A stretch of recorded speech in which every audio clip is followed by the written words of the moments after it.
I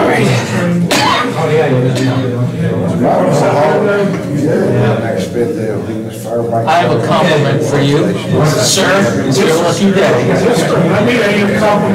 I'll tell you something. I went by my house looking store last night about 6:15, 6:20.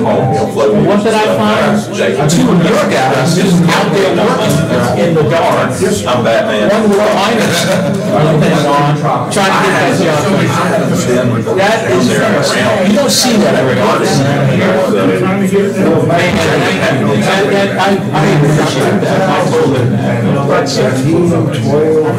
I'm not seeing that in a long time.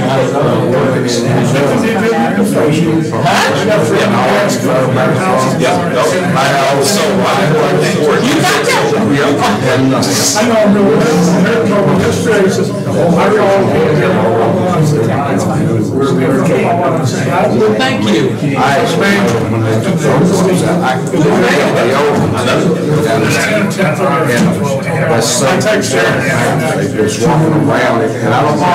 well, I've got to do they're having the ribbon cutting and outreach on the building tomorrow at 10 a.m. But after that, I'm a free bird. And they've been doing it in house. I'll probably just swing over there, see if they're still there.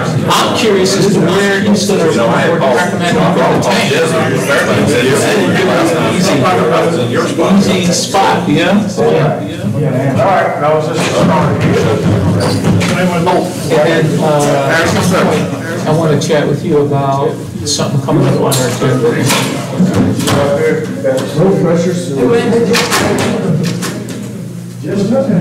I just watched my hands a little bit. How are you doing? I got you. All right, gentlemen, there's stuff over here. We've got quite a bit to do today. With Mike Knight. Oh, don't call me Michael. Well, I'm just reading what you. I know. If I ever heard Michael, I started cringing until I knew I was in trouble. Three names. Finally, knew the world had heard on it. Mike from I need to change the order in somewhat. You need a motion to change the agenda somewhat. Can I get that? I'll make a motion that we listen to Clearwater and then we do our business meeting. And the other group will be in here at about 2:45 to do their presentation. I second my motion. Okay, all in favor? All right. Motion carries. Okay. Richard, you like to introduce? Yeah, let me just Mike sent me some stuff. That'll probably embarrass him or me one of the other. Just as long as you don't tell everybody how long we've known each other. Right. Mike's from Clearwater and Hickory. I'm sure they have other locations, but that's where he does. He has a BS in civil engineering, 8 years in construction project engineering, 31 years as a sales rep, manufacturer's rep. Lives in Ashe County. Married 37 years, so we know his wife's a pretty good person. She's the same. His hobbies are hiking, biking, cooking, home brewing, and traveling, and he's a North Carolina native. So, Mike, it's up to you. And boxers, too. Be sure to tell them about your. Yeah, well, that's more my that's my wife's passion. So I just get to help pay for it. But no, we are. If you see my Subaru outside, it's got a personalized tag that says I'm a canine nut. So I'm forced to use my wife's old tag because she didn't want to lose it when she got a new one. So I'm a dog nut. Well, I don't know if you know the definition of a factory expert, but that's a guy from out of town with a PowerPoint presentation. Well, I'm not a factory expert, so I just have the PowerPoint presentation. So. But no, thank you for inviting us to come and show you a little bit today. I know a few of you and have known you for a long time, so please don't listen to a word they tell you, because I can run my reputation by myself. So perfectly capable of running that on my own. So, as I understand it, you guys are looking to put in a new sewer system, and you're looking at low pressure a low-pressure system, which would be perfect for the terrain and around the lake and stuff. First, a little bit about Clearwater. You probably, one of you knows of that because of past experience, but we are a manufacturing direct firm. We are headquartered in Hickory, North Carolina. Established in '09. We have grown to about 40, Monday, I think we're at 45 employees in 3 states, in 3 offices. So we cover the Carolinas and Virginia. We don't necessarily have all the products in the Carolinas or in Virginia that we have in the Carolinas, but we're growing that market. But our main office is Hickory, and that's where all the major contact would be from. I go to Hickory when I have to. I live in Nash County, so that's God's country up there. Off at 4 states, obviously part of Maryland goes to Virginia all the time, so. Specifically wanted to talk about what Clearwater, there's a lot of people that can sell you pumps, but I wanted to talk a bit about what our capabilities are, other than we don't just sell you a pump and kiss you goodbye kind of concept. In Hickory, we offer service and sales. So we have a service team within our organization. I have a person dedicated inside of our office for Western North Carolina. I'm the Western North Carolina sales guy. So I have a person inside the Hickory office, works there every day. He's there for you guys to call. He's on replacement parts, pumps, that sort of stuff. So there's somebody 5 days a week in the office that's there for you. So, but we do a lot of capabilities on the field services side because of our instrumentation piece of the business. So I have a partner, sales partner in Western North Carolina. He is the instrumentation guy. So all of the stuff that we're showing there we can do with flow studies and flow meter calibrations and all kinds of stuff, we have that capability of doing it in-house. Pump services, all the repairs and rebuilds, and I'll get something and I'll show you that in a second, but we own our own service company. It's also in Hickory, it's a sister company. We purchased it 3-4 years ago because it was needed to be the next extension of our package to where we service what we sell. So everything, all the pump, especially all the pump manufacturers that we rep, we are the authorized service facility. So Hydromatic, you've got the warranty shop in Hickory that would be responsible to cover you here. Stop me anytime. This is not scripted. Probably don't even know what I'll say next.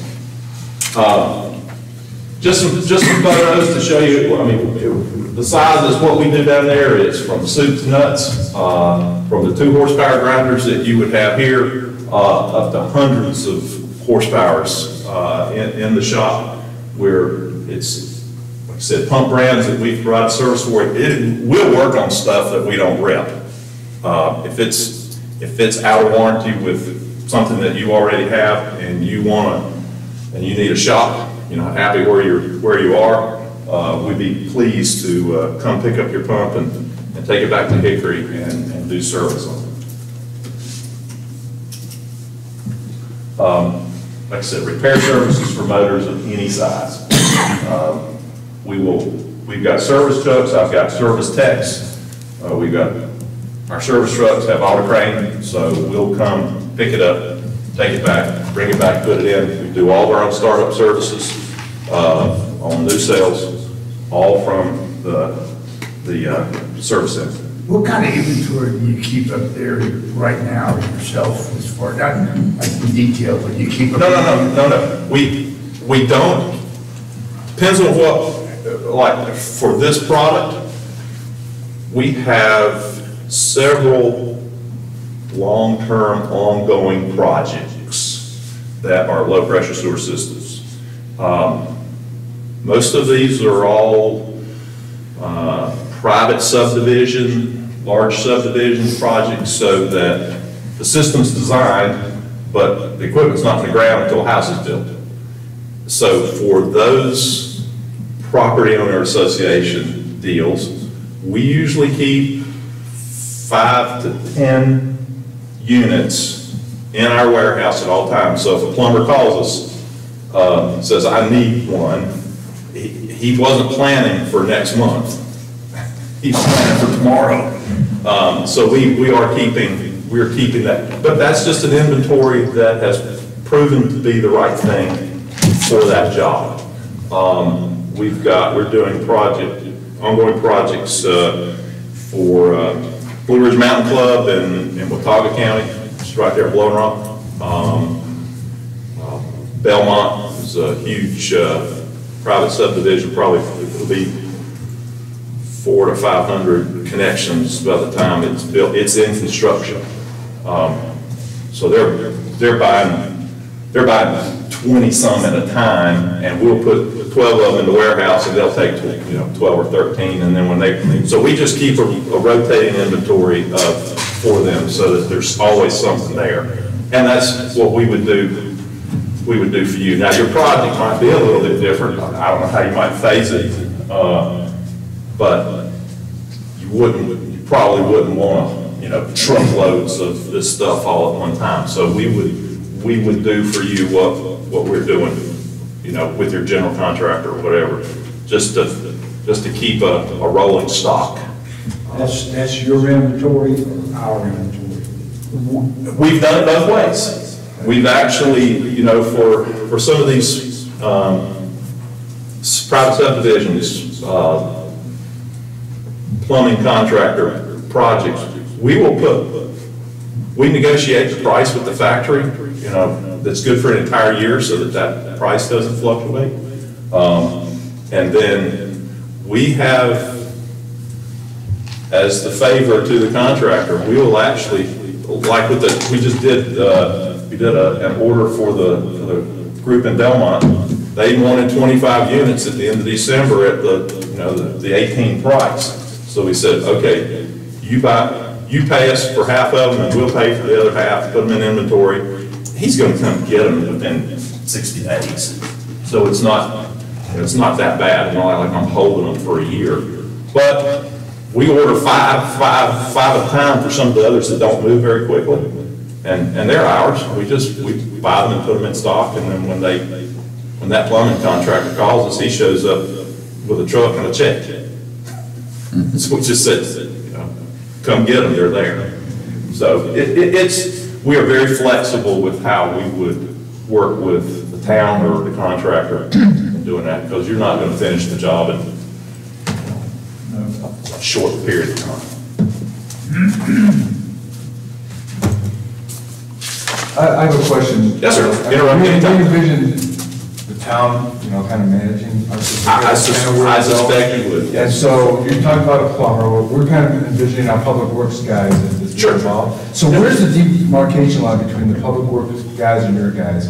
Like, I would imagine, and correct me if I'm wrong, so your factory's certified, so your guys get certified by the manufacturer on being able to service the pump. Correct. Now, does that mean that you have, if something goes wrong with the pump, that you have to take it out? You have to arrive, take it out, only your hands on? Or do you work with the town, they take it out, deliver it to you? Absolutely. That's the normal procedure. Yeah. We don't have to be the only one to touch it. But do you, in the warranty period, you would want us to take it apart and put it back together. Gotcha. Now, you might know right off the bat, it's just no way it's a warranty item. It got hit by lightning and the motor's gone. It's not a warrantable item.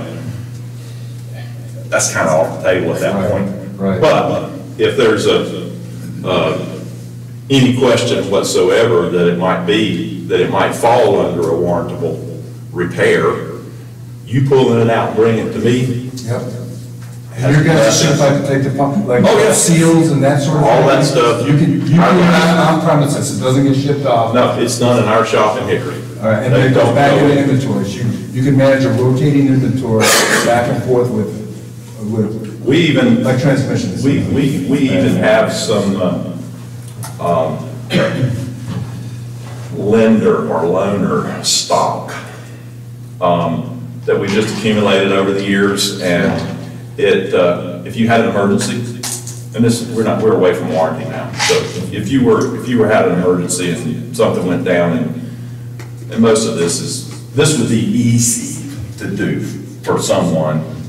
It's when you get into all that other big, huge gravity horsepower from, here or there. Yeah. If you lost a pump, we've got pumps in stock, that we own them, that if you brought us a pump, we'll find one. Hopefully we can find something in our stock that's close enough to what you lost, that we can give it to you while we repair yours. So that's just kind of, we started doing it because we realized that guys were bringing us pumps to fix, and then they decide not to repair them because of the expense of the repair. It made more sense to buy a new one. Well, they didn't want the old one back. So we got to thinking, well, why couldn't we just invest a little money and get it back to where it runs, and then have it there in case you need it. It's not a rental program. We don't want to call it a rental program because we don't want to be in the rental business. We call it a loaner program. And I think that's important. People it's whether it's a flush, right? Yeah, absolutely. You don't want to lose. Well, you got two pumps. These big stations, you got two pumps. Well, one's designed to run the station, but then you don't have any backup. In these cases, the low pressure systems only have one pump in them. So if a homeowner loses his pump, we're all in trouble. Yeah. So with a big system, it's recommended, especially if the town is not a property owner association, because they normally hire somebody to manage it for them.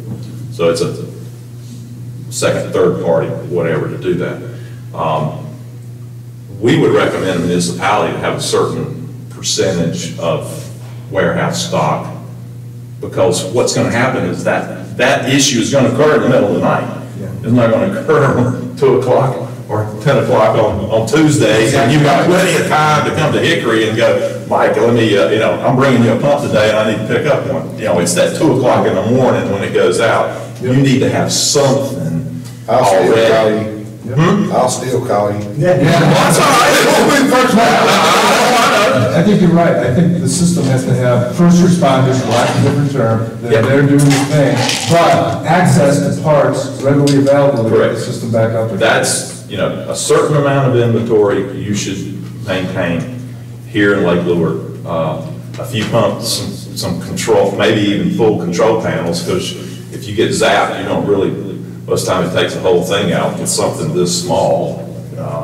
So a few control panels, a few pumps, and you just got them in case you need them in the middle of the night. So then after that, we will begin to work with you in inventory down there. So just like if you take one out, you got the privilege of time of calling and say, hey, I just took one out, I'm gonna put one back. So anyway, good question. Low pressure sewer.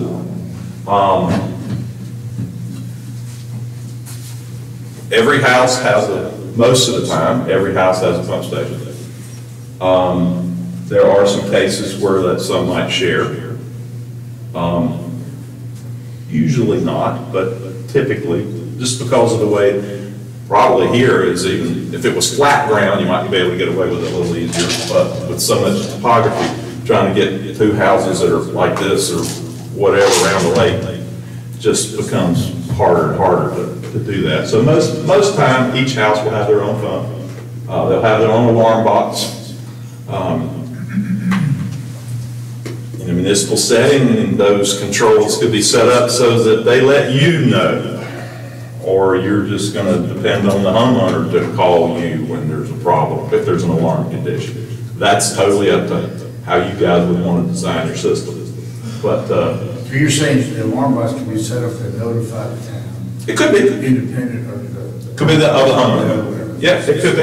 Yeah, the SCADA system, a little alarm dialer, I mean, it can really be inexpensive or very expensive for, for what you're after. But it's, each house has a pump station, and they're all feeding into a common force main. So everybody's pumping into the same pipe at different times and different, so at any one time, the yellow line that you see would be constantly, the pressure is going to be constantly changing. So at one time that pump might be pumping a little more or a little less, but you design this stuff for the conditions where they'd never be out of service. The hard part's when the whole system, or if you're probably going to be setting these things up in nodes or areas, pressure areas, and then pump into a pump station someplace, so that not everything is eventually all going back to one spot. If you were to lose power, then that whole grid, that whole little area, zone would be out of service until you got the power back on. Because you don't have a generator at everybody's house to keep the power. So the power's going to be out. You're going to know it. You're going to go out and get the power back on as soon as best you can. Then the system's going to come back up. Yeah. Well, it's flooded because most of the time the homeowner's going to lose the power. If the system loses power, the homeowner loses power. So he knows the power's off, but the water, unless they're on wells, they still have water, so that they're still in there trying to take a shower, wash, or do something. There's still some water coming in. But as soon as power comes back on, the system will come back on. And that's probably in its worst condition. And it will just slowly, it's kind of like eating the elephant. One bite at a time, the system will gradually get itself pumped out and pump each house, each pump station pump back in until it's clear. We figured a sumps could do it for 24 hours, is that about right? I think there's a state requirement right there. Oh, there it is. Yeah, so there is a requirement for that and a storage volume, but that's all, and that's just, and we comply with that during the design to size of the wet wells. We'll do that with the consulting engineer, and so the wet well, the basin will be sized to carry that storage volume. This is the one I have, David, on size of the 24 hours. 24 hours, yeah. You probably would go longer, but if you keep fussing at some predictable rate or whatever, then it's 24 hours. Yeah, hopefully if you're without power, you got to think that I don't want to. This is pump goes out. If pump goes out, the tank. Oh yeah, the pump goes out and power goes out, either one. Yeah, you take care of the pump. Yeah. That's pretty much your protection. Yes. In our case, we're in a well, so the power goes out, we don't do anything. Yeah, but some people have generators, some people throw their clothes in the lake like I Our got. neighbors. Sure.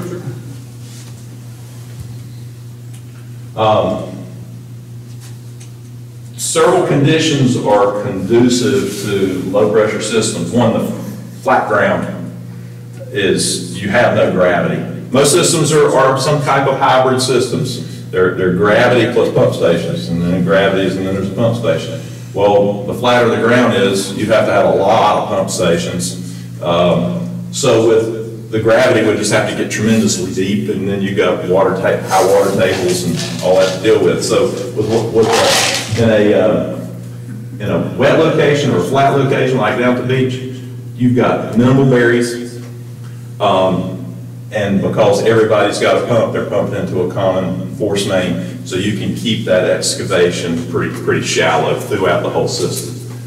Same would be true in a rocky situation, because then the excavation is extremely expensive.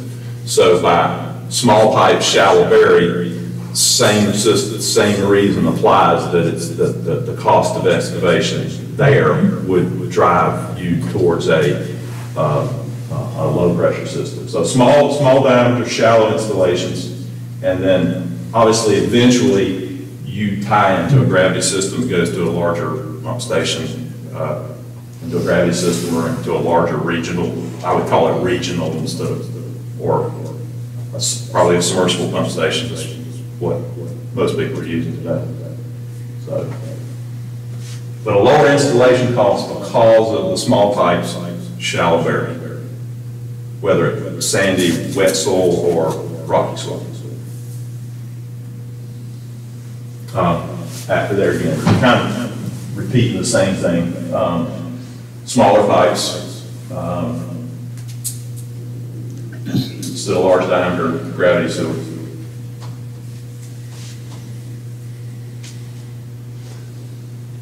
Hydromatic is a Pentair company. We offer the engineering services to the consultant to design the full system.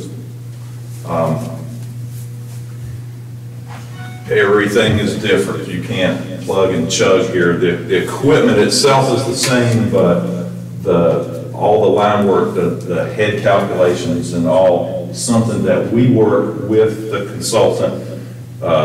You would give us topo, locations of the lots, where the houses are, even if there's empty lots, and you know that eventually there might be a house there. You want to go ahead and figure that lot into the system. So we take all that information in conjunction with the consultant and run all that through a computer system, sizing system, and then present a mapping and a report that is used by most folks with the consultant to get permitting. So the state would want to see this stuff, and it's going to show you all. It's going to show you all the layouts on the mapping, and then there is a that's just stuff the consultant would eventually give us. We're going to model the system on the computer. And then present that back to you, back to the consultant, with every node, and they're called nodes, that's every station, would be listed in there, and you'll be looking at min and max stuff on it. We just want to make sure that the whole system is going to, you're not going to let one pressure zone dictate the whole system. So we're going to, and with the hydromatic, and we'll get to it in a minute, we have, very often you don't have the same pump in every station in the entire system. We have kind of a low head and a high head version, although grinder pumps are high head, low flow high head pumps by nature, but there are some that have a steeper curve than others. And we would identify, hey, there's two different ones.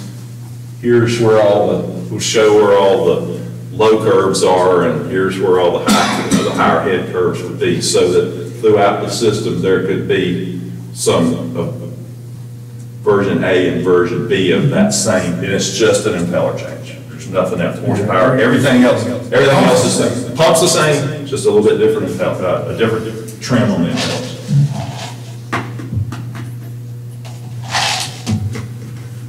Again, all of this is the kind of stuff that we would present back to the consultant after the study is done. Lots of stuff that really doesn't. This is the report that would match the mapping. So all of the pipe names and node names, you have your map here, and you'd be able to lay that and look at it and all the sizes and everything are all there. So it is the report that we would generate and give back to the town and their consultant. And most often, if allowed, invited, we would not just hand that to you. I'd want to come in with it and sit down, maybe give the consultant some time to, sort of smoke it over a little bit, and then we'll come in and bring that factory expert, the guy that designed the system, and come and sit down, and we can talk about it, or we can have a conference call, however it would be the way you would want to do it. Again, and then we would give you a complete bill of material, because we've laid it out. Don't need to just give you some map and make the consultant come up with, because the modeling is going to tell us how many feet of pipe of all the sizes, all the clean outs, everything. So it's pretty much fully done from a calculation perspective. So could you, is that sufficient? But that's sufficient detail you use for a unit price bid with your contractor? I mean, reorganized, but essentially. Correct. Yeah. Question? No, sir. Okay. All right. Stick one. I don't know if there was some half questions. I'm a little confused, so. That's okay. Are you talking main lines or service lines for the house? The service line from the house to the basin is not included. So the gravity line from the house to the basin is not part of the calculation. Unless they change something in North Carolina, a utility licensed contractor has to install the pump station. Yes. A plumbing licensed individual can install that portion just from the house. Gravity down to the. Well, with gravity or pump, he has his own little pump. I've got a little pump that comes up for one of the floors, some of his gravity. But a plumber, a licensed plumber can do that work, but the installation of the pump station and the tank, technically, I'm not saying you out here inspecting, but I mean, technically that has to be done by somebody who has a utility license, which is a different license than a plumbing license. So that's why it's fairly easy to break, because from a license standpoint, each guy knows where his limit is, basically. In the private systems, it's usually a plumbing contractor. That's part of his package to the homeowner, because that's a custom, talking about custom houses and not tract subdivisions. The Blue Ridge Mountain Club is that way. So somebody contracts for a gazillion-dollar house, and their plumbing contractor is who's buying that pump station from us, and then it's placed on the lot where it's deemed to be best. In some municipal, and a lot of municipal, it's ideal if the town owns that pump station, that pump station is in your right of way, but then you're not going onto private property. It's not always possible. It's almost going to be impossible. Yeah, it's not always possible. That flat ground is. That's why. Up here is going to be more difficult. With that, it would be more difficult. So you're going to have to obtain right-of-way or easements to that pump station if it's on personal property and you own the station. Well, that's why Highlands, if I understood our visit up there, their agreement that the homeowner signed included that access provision. Yep. You signed the agreement. So when you signed that agreement to join the system, you were giving them access to wherever it was. Right. It's part of the process of signing in for sewer. Yeah. Gotcha. Yeah. And that includes the right of way, you never know where that. To get to the pump station. Yeah, to get to, but that's still just the station, so that height from the gravity from the station to the house, you don't want. Yeah, we don't want it. You don't want that, yeah, you don't want that. That's on the owner. That's the owner. But is it still a service line going up to the main line from the pump station to The pressure line is yours. That's a system. It could be, right? Yeah, okay. Typically, from the pump station, I think that we're talking about here. Yeah. It's a system. Yeah. Thank you for this information, but I'll tell you, knowing the lake as we do, everybody having their own pump station, it's just, and I understand why we're trying to. It can be mind-boggling. Yeah. Whereas if you were, now you mentioned sharing, and I think there's a lot of problems with sharing. You know? Oh, wow. Pump breaks, who owns it, who puts whatever in the line. And so I get that, but my gosh, you know, we have a lot of tight houses that are together anyway. As a matter of fact, there are about, what, 60 manholes. Today, we gravity feed the 700 or 800 homes on the lake. They gravity feed to about 60 manholes, which is kind of the equivalent of a sump. Sure. And to me, that was kind of reasonable for a pump station, but I think we're leaning towards every house, as you said, having their own pump station. That's just going to be, Well, the one we had, it's become a part-time or something all the time. I mean, I don't think in their first 10 years you have a lot of trouble. If you can be very specific about what you put down in sewer. You don't want people dumping a bunch of chlorine in with water. Right. That eats some force. You don't want with feminine products. Yeah, chemicals. And there's other things, but I mean, it's not like it's a hardship, it's just, and I think they're pretty reliable myself. I mean, yeah, I'd rather have a gravity system, so I give a choice between the two. I think gravity never fails as well. Well, gravity does fail over time. Well, yeah. But you still got to maintain gravity. We don't see the lines, all kinds of crazy stuff. Right. But right away. I don't know, I guess as a committee here, we're kind of leaning towards individual stations. And that's kind of your mark too, right?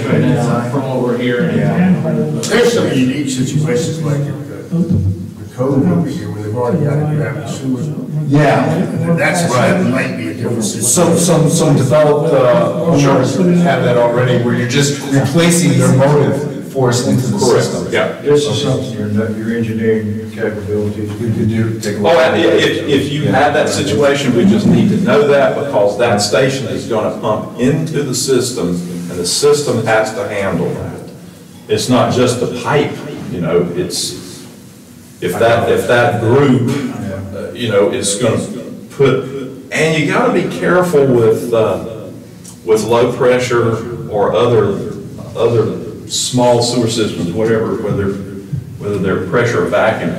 There's a certain volume of sewer. There's a maximum, because you can't just have a great big pump station and pump it into a low pressure sewer system. So you can't have you know, if you had one huge user, whether that's a subdivision or a condo complex or a big laundromat or something that's just going to have pumping a lot of water into one node, that'll affect everything down well up, and really no down and upstream in the pressure system, because it goes in and the whole system feels it. So you have to watch that sort of thing when you're. That's why we want to know everything. You know, where are those big users? Because it could affect the overall design. How do you know that? You put instrumentation in to figure that out? No, I mean, you know where those.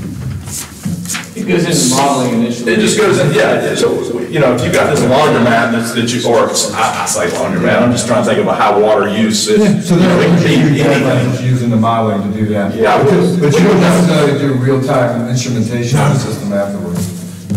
So if you might want to. So if we were to give you, let's say GIS mapping or tables that indicated the locations of properties that we would serve, and we would distinguish which of those are residential, just residential, and then on the commercial customers, you would need to know certain things about the customer, number of seats in the restaurant. Okay, correct. So you have all those factors loaded up. So in a sense, you're generating the wastewater flow calculations for us. Yes. And then if we define the system, you would tell us what's coming out the end of the pipe. Oh, you're gonna know what that total flow is. So for knowledge sake here, Brown has already met with the K-Web pipe modeling experts. They came to our office, we sat down with them and walked. We're trying to go ahead and start build that that piece of the puzzle. And you remember the old KY pipe water? Did you ever use it? Yeah, I know what you're talking about, yeah. So we can determine, it's just an advanced state. We're not going to use a DOS-based system anymore, because You're not using a Hardy Cross? No, I used to. I we were putting input on the DOS-based KY pipe. But anyway, now it's a GIS-based system, and so well, we can initially start out. Of course, here we've got our 2 chimney rock and our rubber ball, those nodes, and we can start with the basis there. And we can load the lines up as you build that system, and then we can run the model. When we say a model, to answer your question, that model is just on an instantaneous point in time. It will run a cycle, so if it can simulate. Yeah, your diurnal flows. Yeah, that's right. The reason that I'm asking all this, and he knows, we have a system now that we are literally clueless as to how much real domestic sewage should be coming out of it, because it's completely inundated with infiltration. And so we've been groping around. Don't tell anybody we have I&I. I'm pretty sure that's not that train left the station. Can't see anymore. And so we're on the stage of trying really to figure out, what size do we need, because I think we're way off from where I think where need to be. That affects our entire costing goal, and so we're now kind of groping around, because we'd like to move pretty quickly to find financing for it. We can't do that until we know how much a system costs, and we can't do that until we know how big the system needs to be. And so we're really kind of at a standstill until we can do that. So getting this done first, for us, I think, is critically important. Absolutely. That's correct. Yeah. If you have a big user, I mean, you could change how much has to be pumped at any one time by changing the size of the tank that takes the big user's flows. Yeah, surge, put a surge. Yeah. EQ. So you don't have to oversize all the lines. Peak hour draw. Yeah. Equalization. Another thing, about our community is we're so seasonal that, right now, it's a trickle compared to what we're likely to see on July 4th weekend. And so we get some wide variations going on. You have to take both of those into consideration with your design. Because if you end up with if you only got 25% of your homes that are putting sewer into the system, then that affects the system. Now you got sewer being retained in the lines, and so you got to think about that. But it also has to handle the maximum July the 4th time frame too. So it is a big balancing act going through the system calculations. It really is. So. Okay. The HV200 is the hydromatic pump. This is it utilizes an axial cutter. There are 2 different types of cutting technology out there, but we are using an axial cutter so that it's not it's cutting it at a 90-degree angle as it goes through, so you get a better shearing action. It is a semi-open impeller. We're saying it's got the same lift as a PD grinder. That's a positive displacement design of the pump instead of a centrifugal. And I'm sure that if you haven't, you will be probably looking at one of those and considering it as an option. I never talk good or bad about my competitors, so I'll leave that for your discernment. We do offer a seal leak, so if the pump shut up. as the seal wears, it's gonna leak. Water's gonna get in it. We have a probe in the oil chamber that's gonna let you know. It's gonna send a signal to that little control panel on the house. It's gonna let you know that water's in the oil. Now, that could be from a hiccup, or it could just be from a seal that's starting to wear, and you wanna know that. We're trying to protect, that oil chamber is between the impeller, it's on the low end, it's between the impeller and the pump motor. You don't want that water to get in the motor because, you know, water and electricity are friends.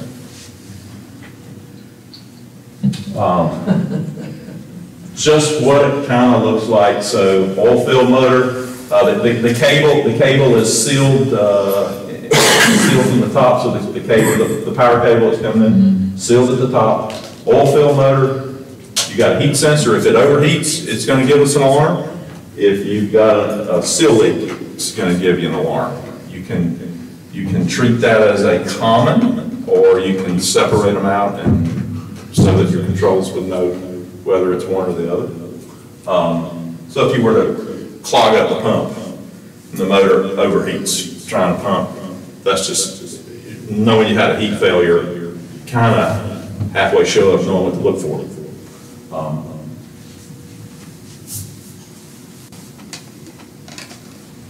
You're going to get copies of all this stuff, so I don't want to bore you with too much technical, because we can get into a lot of this stuff if months from now we're designing your system for you. And I know you don't care anything about pump design. I'm the tourism guy. We're just going something that I think is very important, and what a Hydromatic offers is a 36-month warranty. That's pretty unique in the industry. Most grinder pumps come with a 1-year warranty.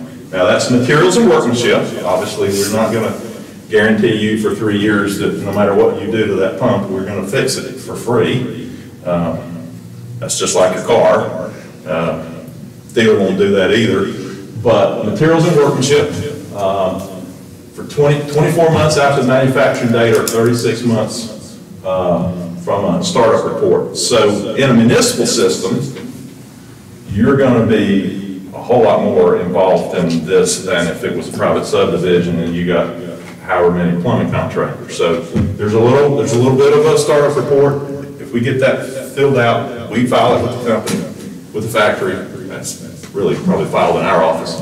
And then that sets that start date, and that's when that warranty starts. So I think a 36-month warranty is pretty remarkable for a little 2-horsepower grinder pump that every house has one. And if we just fill out the report, you're covered from materials and workmanship. In the real world, when do they start failing? As an old fellow told me one time, everything will work for a year. But if you've got a homeowner that just insists on trying to flush everything in the world down your toilet, if it passes a toilet at all, it's out of sight and out of mind. You can tear up something. The only thing that's really going to wear the pump out is hours or grit, or something that gets in there that shouldn't be in there, and just from experience, I tell you, it's washcloths, things like that. The handy wipes and all that stuff is mop heads. Yeah, mop heads. That's what we found down when we were pulling out. Oh, there. Yeah. People don't believe it. You just hand this is. But the list of things that. It had to come from you. That's the problem. It's just knowing it and then doing what you know. But you brought it up earlier about the seasonal.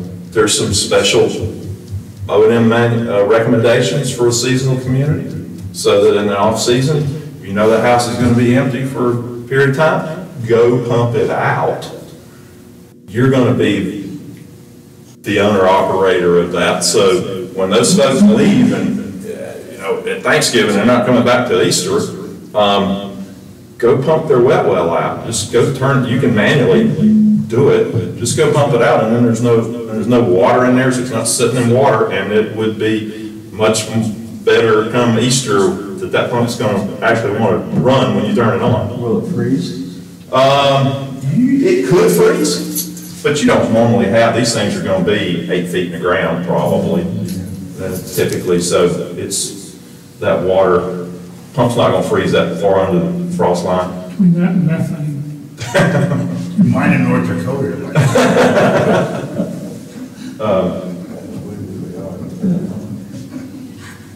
That's me. I got all kinds of stuff I could throw at you, but you don't need to see or hear that today until we're in here as a partner and showing you the design. So I got a question, just as a general rule, we've talked to some people that, we're not decided yet, but I guess we're kind of convinced at this point that the pumps in the system need to be the same because of the design. Of course. You could throw in other pumps, they probably work, but you're not as comfortable with them work.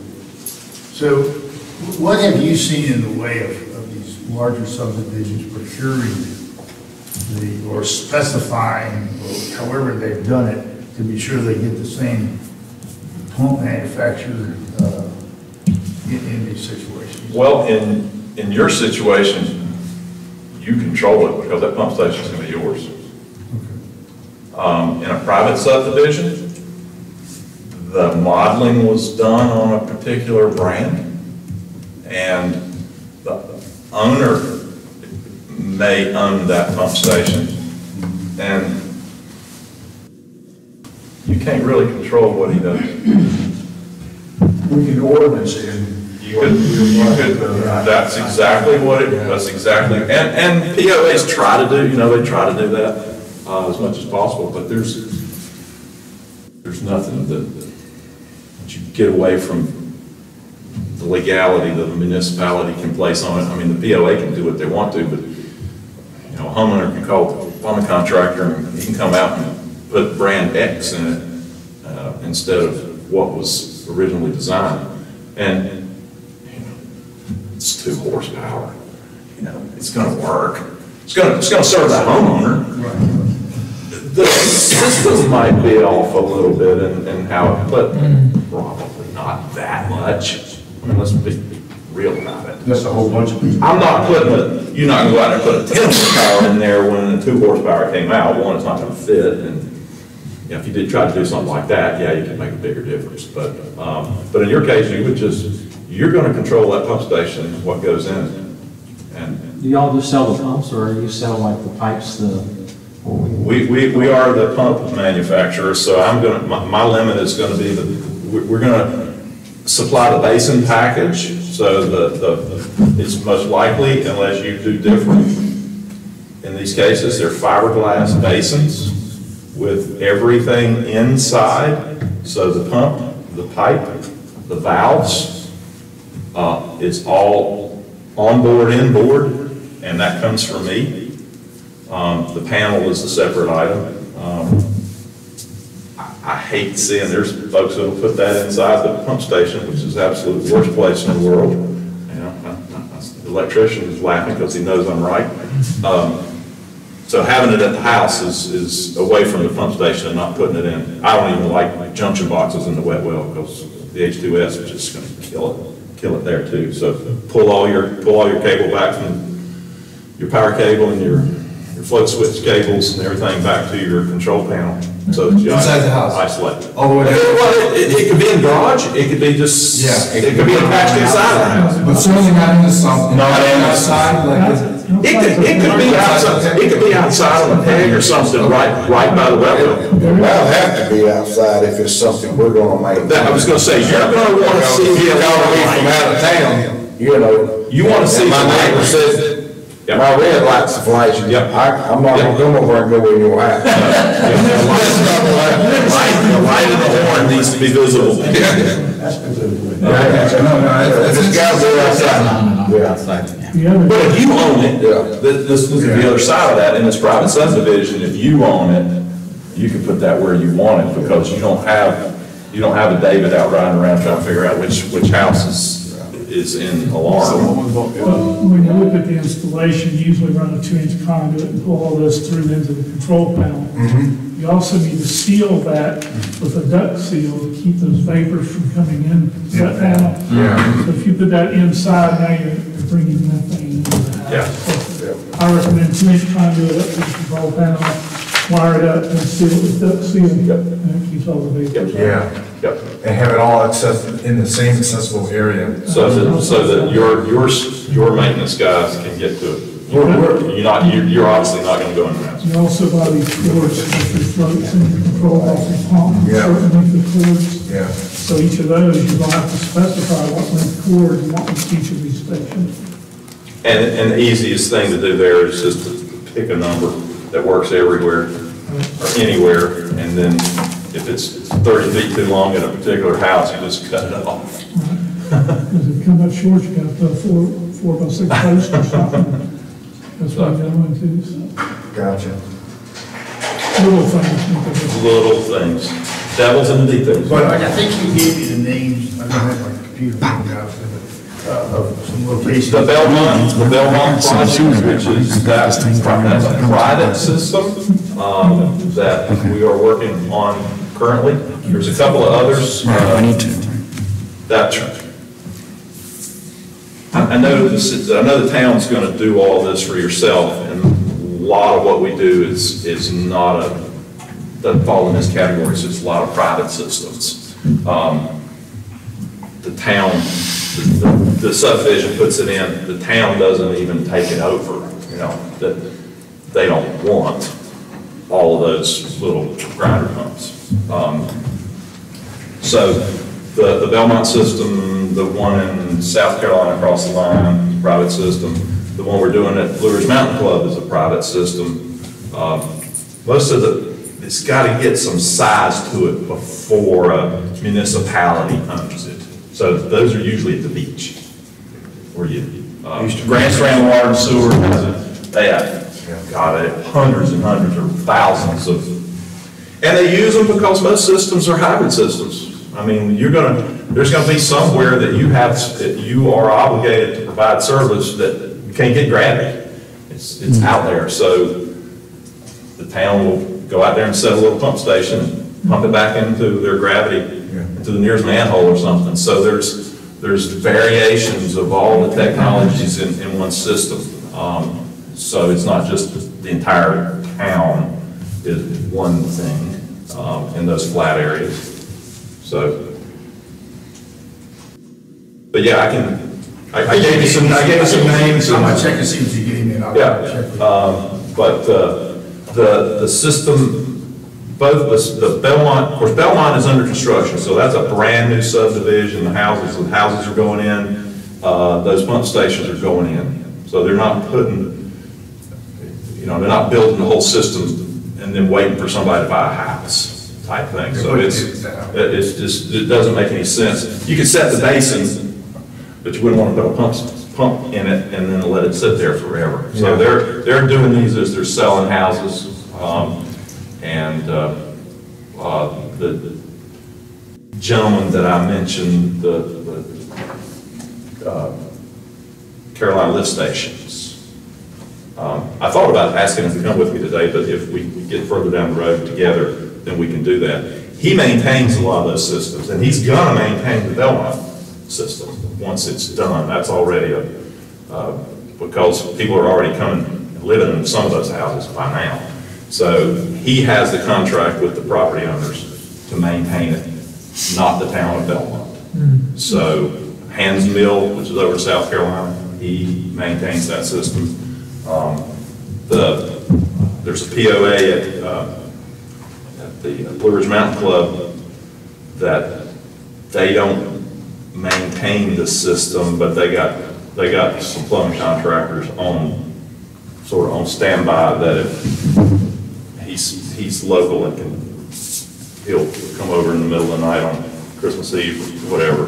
That's his. So if you wanted to talk to someone about their experience working with you and your system, and he's not, he's not related to me at all. I know what you're saying. So he That's- has experience of doing these for all kinds of systems, whether they're gravity systems or low pressure systems by brand XYZ. It doesn't, he could be a good source of just some, when it gets to the O&M kinds of questions, because he's the guy out there getting his hands dirty. This is a kind of off-the-wall question, but it's important. We're a lake, so we're a little bit unique. So I'm always thinking, you know, from the aspect of the lake, how do they typically dig the holes for those stones? Is it a backhoe? Or what do they do? A big auger? What do they do for that? Dig it with a backhoe. Okay. I mean, you're talking about 8 foot deep, and you can dig that with a backhoe. All right, so let's think about it, all right? So we got a cliff, like, 45 degrees down in the water. Can we get access to the bottom of people's properties from the lake? Not all operate that equipment, you can get about 60% of the rest of them be hand dug. Hand dug. A lot of the, at least on our, I don't know about the rest of there, but a lot of these streets, our street in particular, for some reason, the septic tanks that were put in on the street to begin with are actually at the street level, not on the lakeside. Yeah. So the sewer pipe's actually running where we want to put the pump station, I think, on everybody on the street, because I asked them about it. Yeah. Because not only could they not, they couldn't dig to put the septic tank in, plus it's too close to the lake. Yeah. So most of it's done on the other side of the house. All right, that's interesting, but that precludes the gravity down to the sump. That's gonna mean you're gonna have to have a... No, I have a pump from the third basement, but the other two are other two floors. Okay. So, and a lot of people have septic tanks that are, their houses are up here, the lake's down there. The people that are gonna be pumping 100% of the people, there's a few houses around the lake that are sitting right almost on the water. Right. Okay. I mean, they're gonna, if the lake gets real high, they're gonna be flooded, but they're having to pump anything, even in their septic tank, because the septic tank's not. Can't go down there, no, not by code. So they're pumping up to a septic field somewhere. Anyway. Yeah, that's what I have in my house. I'm pumping to a septic field because I couldn't put everything by the house. I had too much rock. I had to move up. Yes, sir. I live on the lake, but I have a lower floor that is below the town line, or the sewer line that goes to a manhole, gravity feed. I have 2 pumps to get it up from the lower floor up to the line that goes out. We have 3 people that share that manhole. It's all gravity feed. Are each of us going to have a pump from our house up, or do we go from a common where it's gravity fed into 3 houses to go up? Jeff? That is a design question. Other people have the same thing. Yes. Yeah. Ed, where is the manhole? Jeff. Where is the manhole in the lake that you're going to? That ain't gonna work. We're not gonna be able to use that manhole. Yeah, I know what you're saying, to where a pump station, that it could go from the gravity feed from the 3 houses to that pumping site, the one pumping site across the highway to wherever the line is going to be. But as long as it's not in the lake, there's a possibility. If it's in the lake, nothing can be in the lake. Right, I know. But what about those that are on septic systems that are on the lake that don't use the town sewer system? Are they going to be required to hook up to the town system? I don't know. The mayor answered that. I say Ed right now, that's the direction that the council's leaning in. There's some lake, perimeter area, and then, so that'll be dealt with separately. Then I think wherever our lines are running to serve existing customers, where they go by someone's house that's on septic tank, that's another situation. We may have a little different policy about that. We've talked about people whose septic tanks are beyond a certain age, requiring them to hook up, because we could make the case if the system hasn't already failed, it's beyond its useful life. That's another policy decision that we could make. And then beyond all the you must do's, you must connect, or whatever policies those are, I think we're going to create some incentives when we roll this out, some financial incentives for people to go ahead and hook up now, rather than wait until their septic tank fails or, you know, they change their mind, it's going to be more expensive if you don't do it now.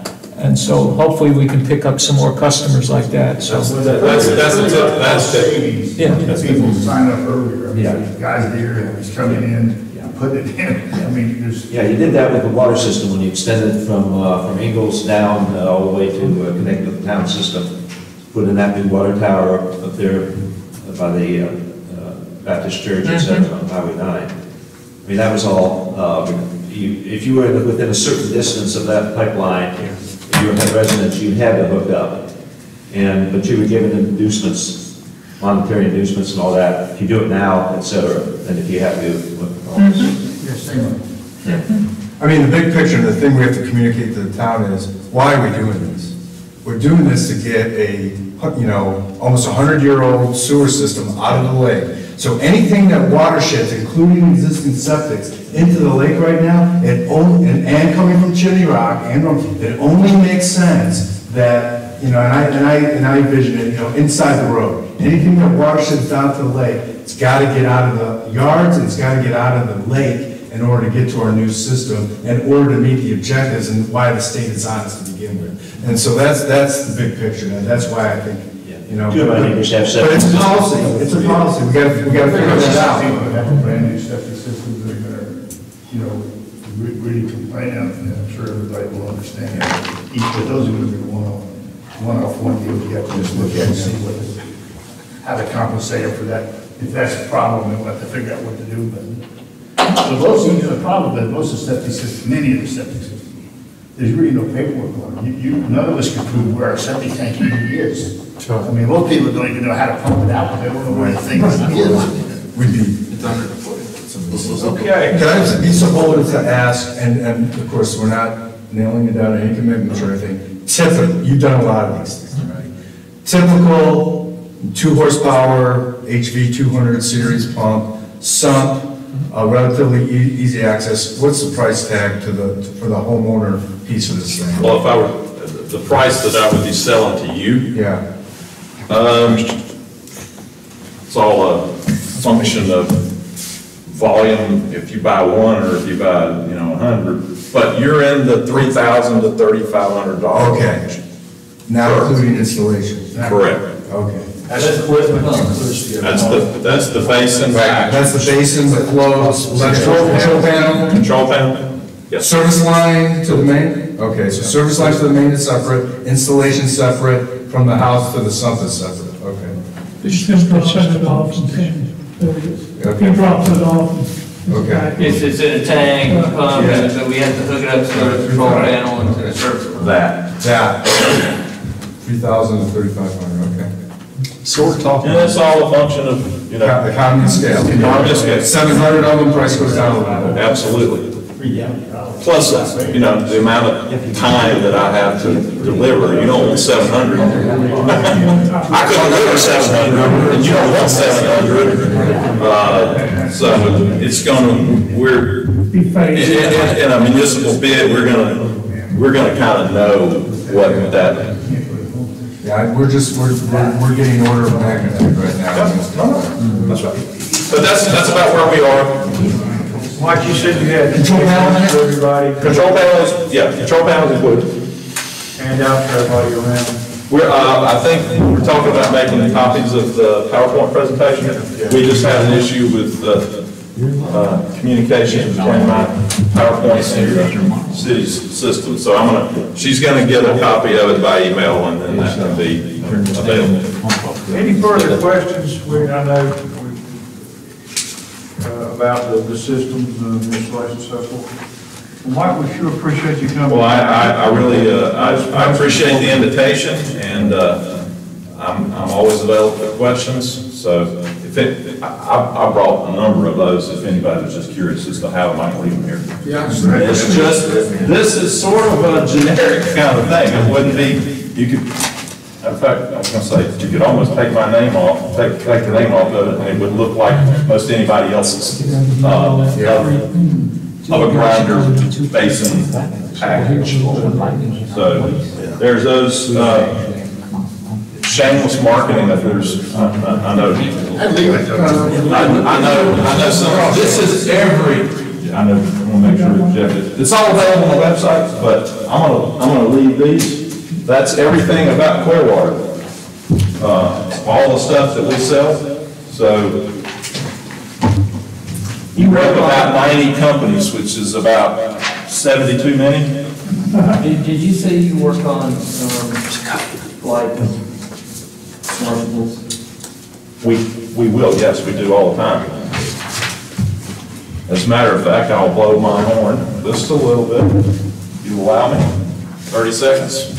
Take a minute. We have in-house right now, some of the Whitewater Center pumps. Oh, down there from Charlotte? From the National Whitewater Center. What's wrong? Worn out. Let me give one to Dave. Oh, yeah. I'm sorry. Sebastian. Yeah. I know his dad real well. I know his dad a long time. I was gonna say, I already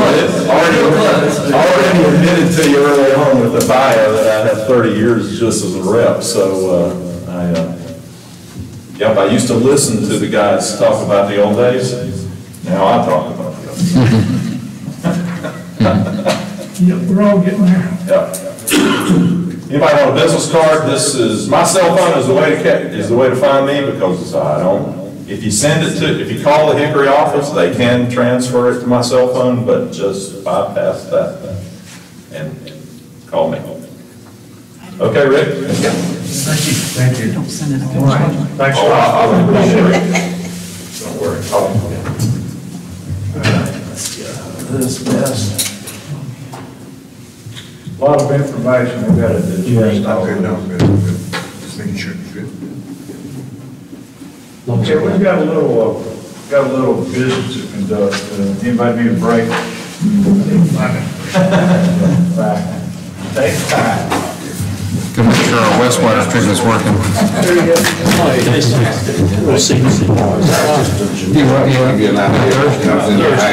Thursday. Yes. Yeah, I thought about the other night, got at least 6 of them posts like that. I know one thing about my cabin, I'm asking Peter to, We don't take some green or very bright tape, and tape, somebody go out at night and tape the poles. Mom, is that how it works? First thing we want to do is identify poles. You're paying for these, even though someone's been out for 3 months, you still pay for them out.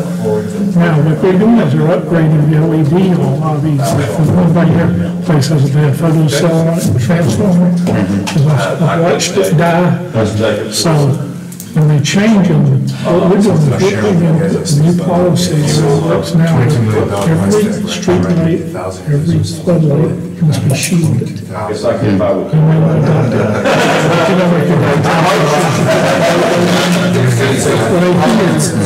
LED shield, and how you want to shield it, but keeps out light illumination. What I've seen with LEDs is they're so bright, they're like floodlights when you pass them, so it's a blinding effect. And I recommend, change out, get with our people here, and copy dark skies, all of that. It's called his number. And if they don't shield them, what happens is they'll pay it in 3 different ways. It's like we got floodlights and doors and all that. It's really bright. You can have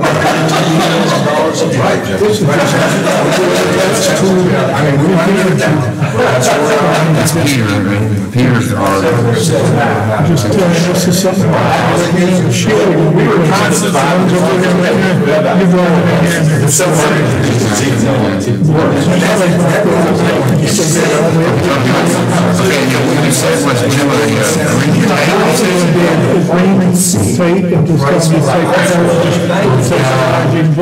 And that way when you're driving.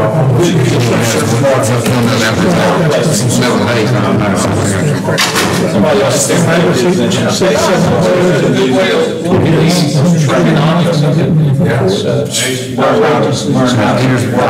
Peter got that pole for 3 months. He did say that they're going to implement a website and quicker than yourself.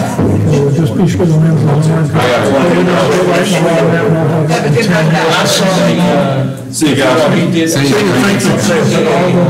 writing and have a shield on it. We did a test on the internet. Yeah, because it's much more powerful. If you want to do it, go ahead and get it fixed. Because right now, I'm saying they're just changing out that LED to fix it.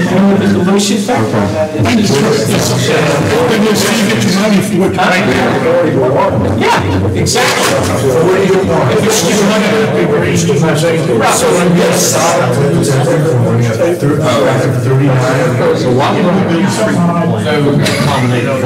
That's an easy field decision.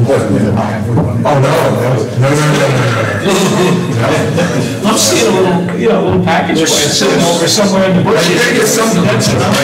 Because you got the normal influx for just to get stuff into the system. And then go to the state. 39? That's what I trust the test is fine. That's 20 times. So you still, twice that. It's 20 of them. So I want to have So it takes, I don't know, I think with the time that the test was I asked for that number, it was about 500,000 gallons I basically said, look, we just. a day flow, it was 500, it was pretty heavy. He said, we want to test them too. So we want to find a solution. It's about They want to know 3 or what 4 weeks ago. That's the 4 weeks ago, he said that. What is your? That's all Lake water now. So our treatment is we were taking This is the only one. and you know. So divide that by, think about that, you divide that number, say by 20. You're down to 30,000 gallons a day, Right. domestic sewer. And we're thinking 500,000 right now, is what we're. Even if it peaks up and it doubles or triples, I mean, Yeah. we're nowhere near 500,000 gallons. Well, I think Rick came up with a great point, which I hadn't thought about, which is you can mitigate a lot of this by sizing the sump on the front end. If you've got people coming in, using it, or those commercial facilities, you can make up a lot of that surge capacity on the front end with that size of that tank. If you work with Mike. And so, that combined with right sizing the treatment, that can bring down the price. And I'm thinking, I don't know what, Jeffrey, I know they use a uniform number, $60 a running foot for pipe installation. For years, and they come in and. It's general mix of sizes, but I gotta believe the sizing, even the collection lines are way oversized. I think so. I think so, I mean, I hope I'm right. I don't know. There's a big difference between I started dealing with them, they supply all fire banks. But you can't oversize the fire bank. We gotta have a minimum. That's when I started dealing with them. So that makes, you want to open a ditch next time. Right. Put in the right pipe. Right. When I was Grabbing this, I'm always been pretty interested. Estimating the assistance of water or sewer, I think. I'm using the factor of like so much range. I think it was a bias engineer, and that's so hard. But that's how lenient because the trench size goes up, the coverage goes up, and that just does raw cost of the pipe itself, material of the pipe, you know. I don't know, we'll have to see, but I think there could be a significant reduction if the system, collection system is oversized, you know, the other side. He did the right thing by giving this service.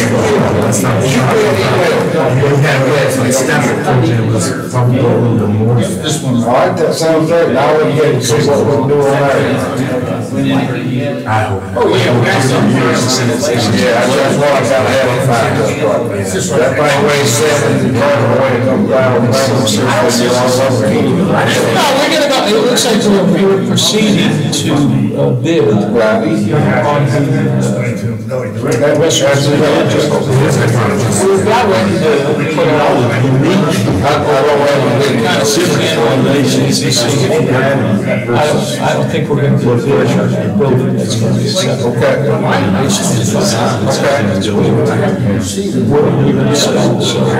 But we're still gonna bid them. 2 houses, 3 houses, 5 houses. They're together, you grab them. There's gonna be a series of custom designs. See who can. We're gonna ask for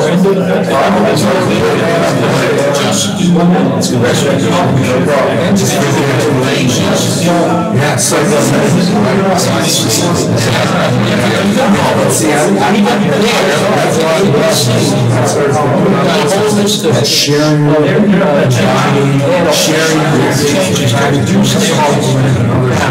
And we're sort of gonna ask you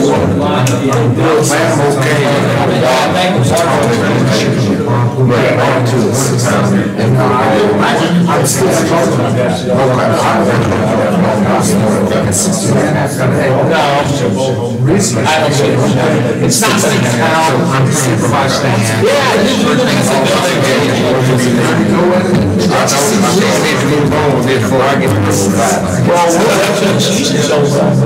Okay, so it's.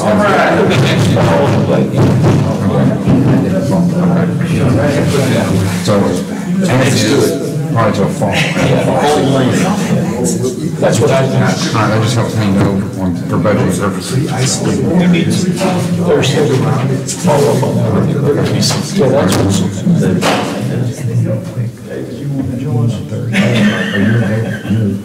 He said, hey, no, that's enough of this. Hey, Kevin. Okay. Good presentation. I want to thank Richard again for lining that up. It's done a terrific job on all these suppliers, and Dave has some experience and knowledge of the trade, so we thank you for that. Okay, we're on the business section of it. Going forward, I'd like to entertain a motion to consider the minutes of the last meeting for approval. Any changes? Motion, David. Second motion, all in favor? Aye. Can I approve the minutes if I wasn't here? I'm sorry? I can't approve the minutes if I'm not here, right? No. So I wanted to make sure you knew why I wasn't voting. Okay,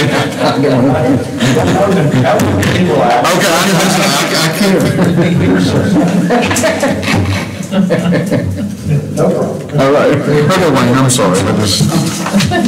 I'm paranoid. Threw me out. Got a lot of work out there. We gotta talk about, we got another presentation at 2:45. One other thing we need to do, when the ordinance was written, or the resolution was written to form the Utilities Advisory Board, they call for a chairman, a vice chairman, and a secretary. Okay. We have a chairman and a vice chairman, and I'd like to throw out the discussion, do we need a secretary? We've got an outstanding note taker up there. We've got the microphone recordings of the meetings. I'm not sure that we need a secretary can you think of any duties that we aren't doing that the secretary would help us with? If not, I'd like to make a suggestion that we just recommend to the council that they take amend the resolutions and take the secretary out of the office, out of the officers of the advisory. I think you better have them do it, or somebody from town, somebody from town. Okay, so we'll do that. We'll make need a motion on that? Yeah, we need a motion on the recommendation to council to remove the office of secretary. From the bylaws, we need to actually amend the bylaws. From the bylaws. I make a motion that we make a recommendation to council to amend the bylaws to remove the position of secretary from the town utility board. Second. Thank you. All right, all in favor? Aye.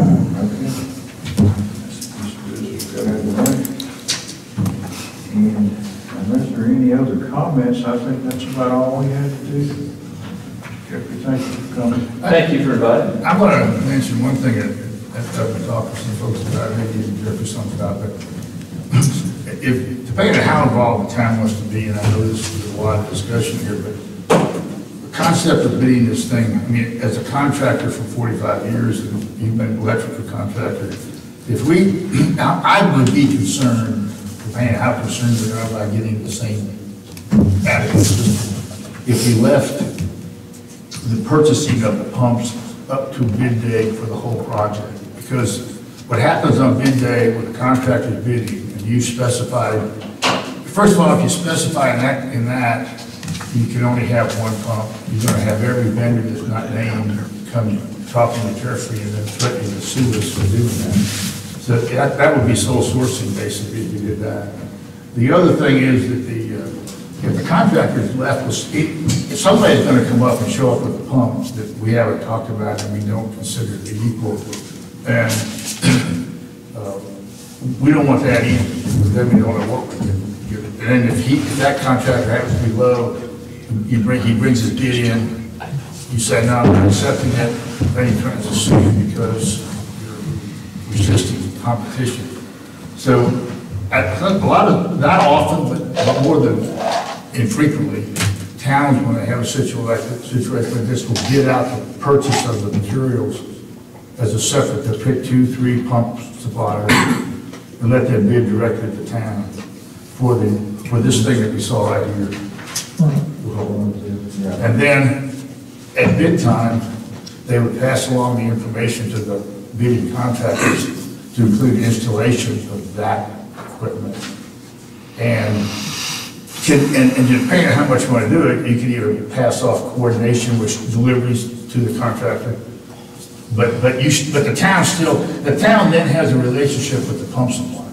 Okay, so in some ways, in a long-term situation, that's better anyway, because now you have a situation where you're in contact with the pump vendor and you're his customer. Mm-hmm. And that's important to the vendor.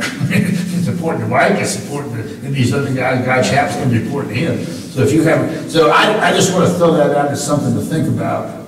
There's negative reasons to do it, but I've personally been involved as the contractor in those situations, and I personally have never had a problem with it. I mean, from the contract perspective or from the owner perspective, I mean, as long as everybody's just upfront about what they're doing, it works. So he wants to make it difficult, but then they can make it difficult. We would argue that point. So that's something to think about, depending on how much control we want to have. Well, the other thing to consider from the town's perspective is we also avoid the 15 to 20% markup that the contractor is going to put on those equipment, and that's such a large portion of the eventual capital cost that I think it's worth our time. Yeah, he's going to consider that. He's going to 3 or 4% for the handling of this material that he's getting for that he didn't buy the equipment, but he's not going to put the 15% that he would on the bid. And this job is going to be strictly a unit price type bid. There's no way anybody can do it any other way. You can't expect it any other way. So it's going to be how many of those you put in? I'm going to pay you for 10 because you put 10 in. So it's going to be a record-keeping situation during installations under any circumstance. We become the supplier in a sense, or we control the supply. If we pick somebody, Mike or Ken Carver has an installation down in Greenville, South Carolina, we're dealing with somebody who's close by. It's not going to be impossible for the town to sit David down and say, look, this is a problem. Okay, you got to fix this problem. It's not like the guys up in Chicago somewhere. And so, but anyway, in that way the town can always say, no, we took bids on everything. We had 3 bids on the pump. We had 7 bids on the contract. we didn't fix the price on anything. Everything's been bid, everything's been competitively bid. How do you factor in the extra that, you know, services that they're providing, the engineering up front, you know, to go with ground, you know, to you know, decide the size of the lines and et cetera, et cetera? And then how do you factor in after sale, you know, what services they're going to provide after the sale? Well, the vendor's gonna, when he quotes his equipment, he's gonna give you what services he's providing afterwards. And that's gonna be in Mike's, or Guy Chapman's, who's coming later. His price to you is gonna include a startup van, or whatever they wanna call it, to come down and watch the pump started up. Okay, and that's in his price. That price he gave us for the pumps is gonna be, that service afterwards, that initial startup service is gonna be in that. I mean, in the case of Jeffrey's situation, you know, for one thing, what they're doing, and Jeffrey's going to do the same thing, so it's a check on each other, because these programs are wonderful, but they're not perfect. And the trick is, you don't want three pump stations on the nose that don't work. Okay. And the other thing, we're paying Jeffrey basically, it's not a lump sum contract, but basically hourly contract. So if he spends less hours, then he's billing us less hours. So whatever help he gets, but I can tell you right now, you know, it doesn't hurt to have two sets of eyes looking at what's being designed. I'm sorry, nothing, not a knock on any, I'm an engineer. I'm not, two people looking at something is a whole lot better than one person. Well, and part of the, because I just went through this in the Sancho district with this low pressure, and they put in the Arenco gray water system, and that we had already modeled it ourselves and come up with pipeline meters. They came in and provided the same, when they brought their pump, saying this is what our analysis is. We ended up coming back to terms to something to balance. The key to it is, you know, their vendors, their suppliers, so their information that they send out is not what the state's readily looking for. So we have to take their data as data, and then there's a whole permitting process of it, because they don't run models for what the state wants to see. But I mean, having two models of something where you can put in what-if situations is never a bad thing, because even though it might be the same piece of software, you might not get the same answer. Because somebody put in a slightly different number somewhere, or put an elevation in there. But the bottom line is Jeffrey's got to put his stamp on it. Yeah, that's right. Get my signature on it, so that between that and what the state comes back to a lot of interesting questions that the suppliers, you know, they're doing their job, they're selling their pumps, and they're doing what they need to do. But you know, they're not having to look at all the, I bet I had 6 pages of comments, and there's random questions. You never know what they're going to come with. By and large, if it saves Jeffrey a few hours, then I'm sure he bills those hours, and he won't. That's how it is. But it's really a QC for us. We're the system. We're the people that own it. Can I be real specific? So we require them to have a certain inventory of the pumps? Yeah. If we want to say, when we bid that equipment, if we want to say we expect you to maintain 5 pumps, and I don't think that the station, the fiberglass needs to be maintained, maybe 1 or 2, but if you want 5 pumps maintained, and that's what you want to do. The question is, do we want us to bid it? Do we want him to bid it? We'll put it in the bid. We maintain pumps. If we want a certain length of time, okay, we ask them how good the price is good for. If we want a certain escalation, we can ask for them to bid their escalation of their material over time. Okay, so that if some owner comes to us and 2 years later and says, oh geez, I want to hook up this thing right here, I didn't buy it to begin with, he has a quoted price with a % installation. And yeah, you can do it. I think as long as you don't go out more than 3 years, you're in pretty good shape. I wouldn't go any further than that. I'm not sure you would go that far, but I mean, 3 years of the factories will normally, if you're not in a hyperinflationary situation, they're comfortable with that because they have a lot of control over the prices of the material. Yeah, you can ask them for all that stuff. You have to decide, what do you want to know? What do you want? There can be time for this population to digest all this stuff, and then all of a sudden they see their neighbors is working really good. Now they want it. So right, there it is. I mean, I think what the mayor said is we need to provide incentives for people to hook up now. I mean, clearly there are financial incentives to hook up now. The contractor's there, we bought 1,000 pumps, I mean, we have $1,000 pump order or something. And I mean, clearly there are financial incentives that are lost if you wait, okay? But you know there's gonna be somebody who's gonna wait. I mean, that's just the way life is. Yeah, that's right. But I mean, for instance, they come through and he gives you a good price break and he's at $33,000, or I don't know what his number would be. But it's just, you take your run system and, you know, a one-off guy buying one now is probably $5,000. I've worked with those guys before, and I paid $4,600 for my one system. Okay? And I think the list price was like $5,000. So, I mean, I think that there are real financial incentives. There's an incentive there. And that's something we need to explain to the people in town. We're not trying to screw you, we're telling you there are real financial incentives for doing it now. Well, the more hookups, the lower the price for everything. And the same way with these, we're gonna get prices for hookups, you know, prices for all the hookup parts. Well, if they're all lower than that bid, that's gonna be, if you go find a contractor for the units. Because it's gonna help everybody. Economies of scale. So, I mean, I think we can make an argument that there are real financial differences between doing it now and doing it. And part of what changed that, which the mayor already brought up, is which the question was asked, basically, who's going to have to respond to this? I think to some degree, those conversations, you know, we need to have what those ordinances and where they're going to end up gives us that ultimate number of how much purchasing power discount are we going to get? Because if we, you know, if we come in and say, well, gosh, you know, we've got all those folks in here, and we're really up to 1,300 people who've got to hook on now, then that's going to change our price across the board, which is, you know, but they'll give us, if you say I got 1,000 now over the construction life of the project, and during the construction, you get 300 more people to sign up, they're going to give you the same price. It doesn't matter. You might not have ordered it, but they haven't shipped anything yet. Yeah.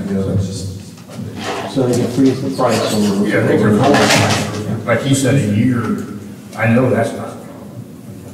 So I think there's something you work out with them as you go along, but I think as we do it, the policies we have are going to be, they're going to be important, and we're going to have to get out there and explain to the community that they understand that this isn't something we're doing because we're mad at you.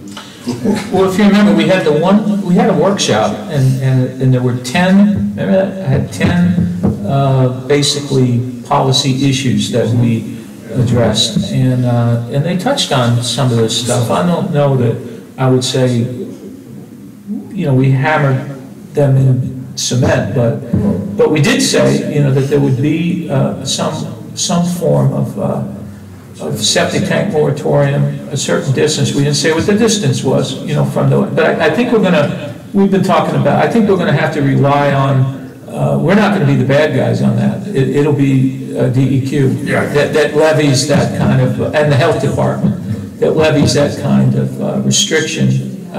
So we don't know what it is yet, but we probably should push on getting it identified sooner than later. People, if you went around and said, show me your septic tank. When I bought my house, it was a little cabin, and since I'm in this business, I knew to find a septic tank before I bought it. It was on my neighbor's property. Oh yeah, they had to put a new septic tank in, so I got my property. Oh yeah. I would not be surprised if that's. We can probably write a book on this. Yeah, I'm sure we're going to find some stuff. Kind of happened. Yeah, so, I mean, if you can't find your septic tank, you can't. That's the contention, is you can't maintain it because you don't know where it is. That's true. Jeffrey, where are we, what we accomplished the last month, and what's our next step now? Well, I think where we are now is I'm still on the ER piece. All that stuff's been submitted, and I know that's an administrative piece. And I was supposed to have gotten comments back from Ken Holig, my last board meeting up here. They have not come to me. he's promising they're coming, but they just haven't delivered them. But as far as the next steps on this really are, I'm trying to get, exactly what we're talking about here is, let's get a pump selection. This is, to me, the process is moving forward. I've got Cape Fear, once we do these here, I've got a package going to Cape Fear to see if they're going to get involved with me. Make some recommendations to this committee here on pump selection, or the process of it. If we're going to do a process of it, that's a really good idea. Quite honestly, previously I was thinking, because I've gotten approval, is to effectively pre-select the pump to bid out. But it may be a real benefit to pre-bid just the pump supplier, and then the town then has that, and so that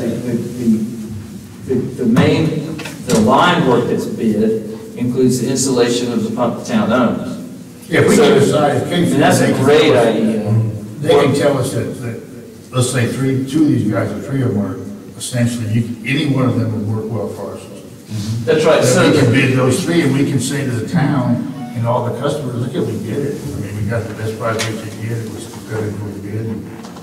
So Jeffrey, at what point, have you started on, or at what point will you get the model built? Ideally, it's best to have the pump and the head conditions of the pump you're going to select. We have a basic layout done on just some basic modeling based off of the flows that we're all kind of throwing that dart at, which may be too large, especially coming from the chimney rock side. So, ideally, I'd like to get at least if we can get down to a selection here, or that process of it, then I know which head condition I'm looking at for the pump. But if we were still bidding out the pump, say we went that way, and you say it was two or three of them going to bid, their heads are close enough that you could start working at that point, and then we could go through the bid process. Well, let's try to see what we're talking about. We've now seen basically 3 different pump types. Yep. And once you two centrifugals, and you've seen one hot. Yeah, that's right. And so, excuse me. So, I need to refine that really to invest any real time into my pipe network. Well, we're going to have some time. If we decide to buy them ourselves, there's going to be some time we need from him to put the bid package together for the pumps. I mean, that's a process that takes some time to put that process together. Because we bid those, in my opinion, a lot earlier than we bid before the. I was thinking about the grid, the customer grid, and I'm just envisioning we're working on a GIS platform that the town can provide that shows every single lot, prospective customer lot in the entire town, and the commercial lots. Overlaid on that, then there would be, these are the lots that are developed. In other words, you have houses on them or commercial establishments. And then on top of that, and I don't know how we get this, but somehow we're going to have to, we know our customer base. So then we know which of those developed properties the town is now serving with sewer by street, block, by neighborhood. And then the rest, we're going to make the big broad assumption, if there's a house there and we're not serving it, it must be on septic, right? So there's a septic tank.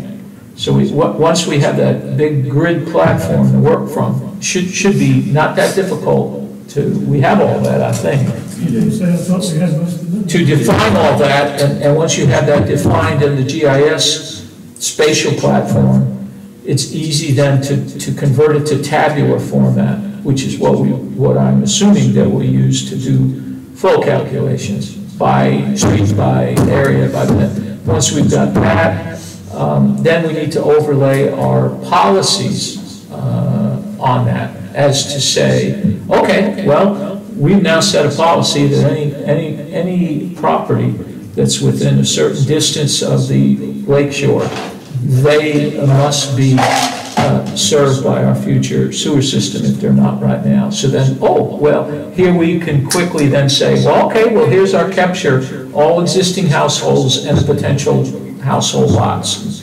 And said, oh, okay, now we also have a policy that says, if you live on a street that has a lateral going down it, because we put it there to serve an existing customer or more, then we'll have some policy that addresses existing homes on that site, and then the vacant lots on that site, right?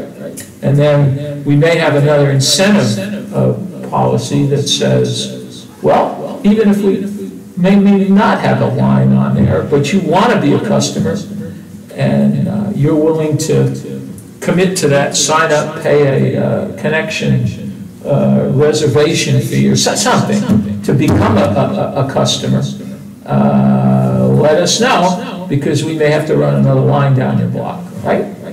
And the reason that could be a reality is you may have folks on improvements are limited by their septic tank.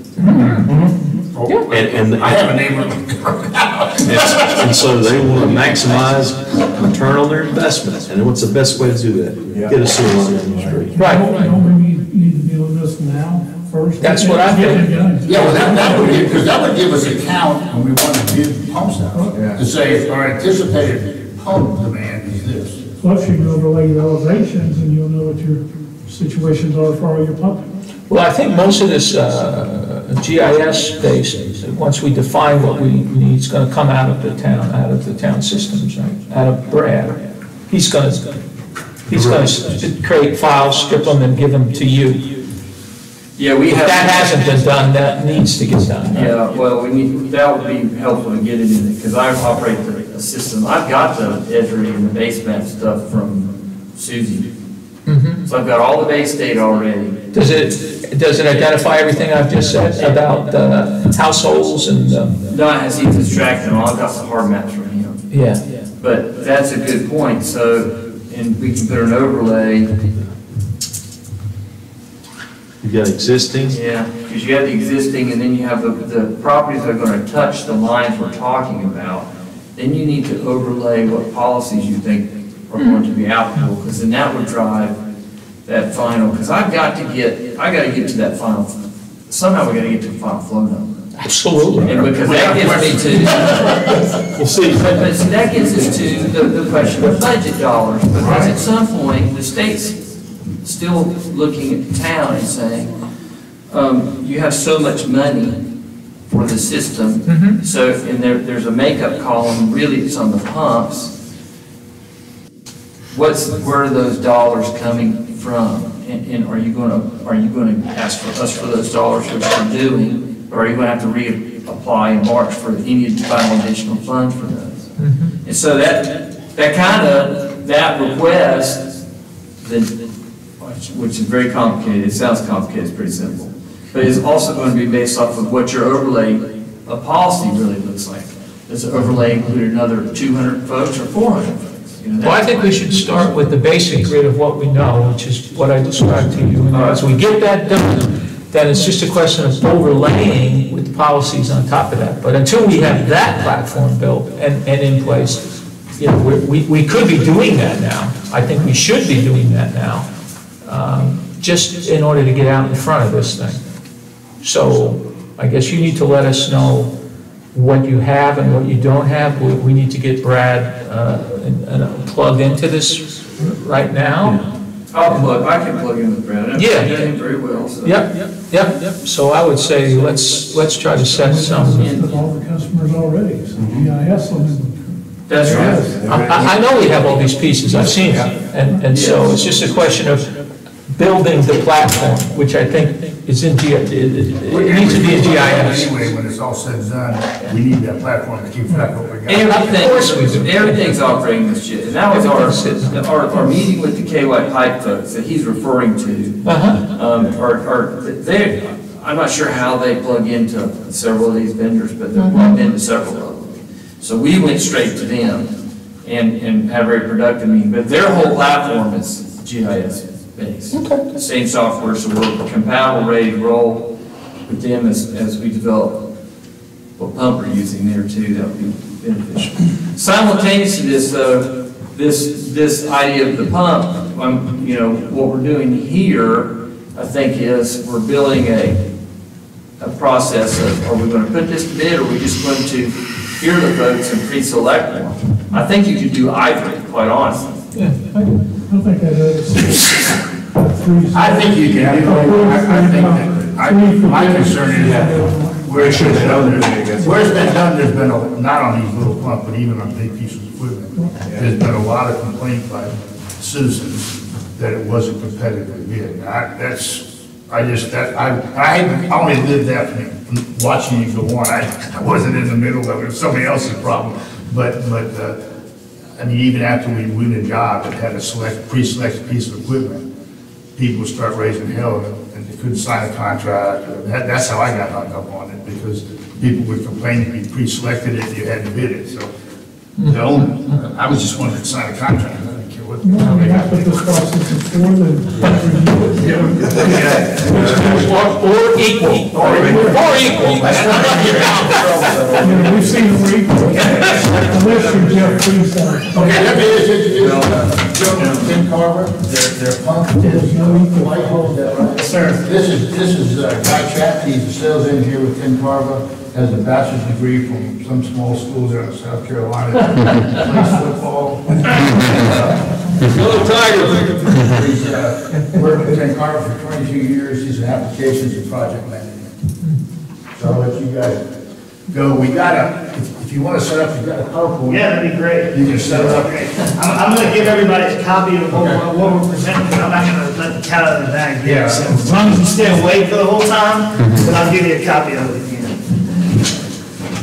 Well, let me warn you before you go, there's a couple of us that have a meeting, we need to be at 3:30 on the other side of the lake, so not to rush you, but just to, so you know, we're not leaving because we're bored or something. Yes, sir. But probably about 10 after, you're gonna see a couple of us get up. I got you. That's what that. As long as you don't throw anything when you get up, I guess we'll be okay. All right. Real decision makers will still be here. I can resist. I couldn't resist that, Mayor. That means you're going to lots of cases.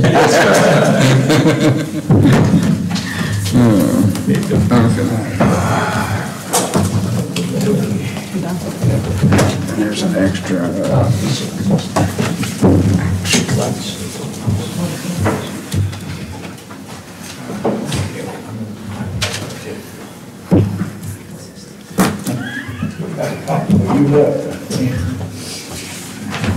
All right, good deal. So first off, I want to thank you guys for allowing us to come and speak to you and to introduce ourselves and talk to you a little bit about one of the things that we do. So Tim Carver, just first off, funny name, stands for Tennessee, the Carolinas, and Virginia. We started in that region back in 1978 when we were formed, and we're based at headquartered out of Greensboro, North Carolina, just up the road, and we're equipment distributors. So today we're going to be talking about low pressure sewer. I'm going to talk just a little bit about what we do and what we think we can bring to the table here to help you guys out, to help serve the good people in Lake Lure like we've been doing for the last couple of decades. We've actually got some equipment at your wastewater plant, at your influent pump station. Those are our pumps, as well as the return activated sludge pumps. Those are some that we represent. So we're going to go through Tim Carver. We're going to talk through Xylem Flight, which is the manufacturer that we're going to be discussing today. We're going to go specifically into the pump detail. If you guys have any questions or if you want to expound on something, we can do that up front or at the end, either way. I'm happy to talk about it. If you think about it, just shoot me an email afterwards.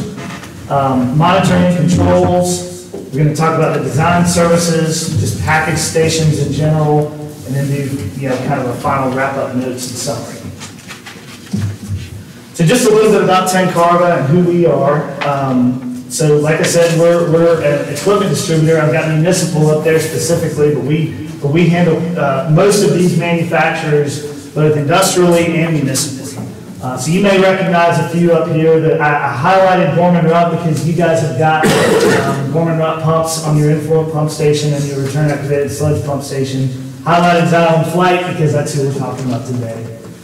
We also represent some blower manufacturers and then just some other manufacturers. I also highlighted US Composite Pipe because they're going to come back up later on in the presentation. But just so you understand that we're not only talking about low pressure sewer all day, every day. So hopefully throughout this project, we'll be able to help you with more than just what's going on in the collection system. We are also heavily invested in the repair of rotating equipment. So Greenville, South Carolina, which is where I'm located, that's where I've lived since 1994, outside of that short stint, 5 great years at a little place called Clemson. So, we're with you, keep preaching, brother. So we repair pumps and blowers out of that shop. We do field service work as well. And then Greensboro, North Carolina is our closest stocking warehouse. So what we do in Greenville is typically we'll order parts as needed to do the repairs. But in Greensboro, we've actually got over $16 million in pumps and parts that are on the shelf. A lot of that is in the Xylem Flight that we're talking about, or I'll say a chunk of that is, but it's also in all different other manufacturers. And then we've got the capability of doing some custom fabrication work as well. So to get into the nitty-gritty, what we're here to talk about, if any of you have worked in the municipal industry for very long, it's a pretty good chance that you know Flight, that you've heard that name. They're one of the leaders in the industry as far as specifically submersible pumps. Over 60 years of providing product engineering and service solutions. Over 30,000 low pressure sewer pump stations that are in operation and 10,000 systems. So they know a thing or two about what it takes to serve customers in this regard.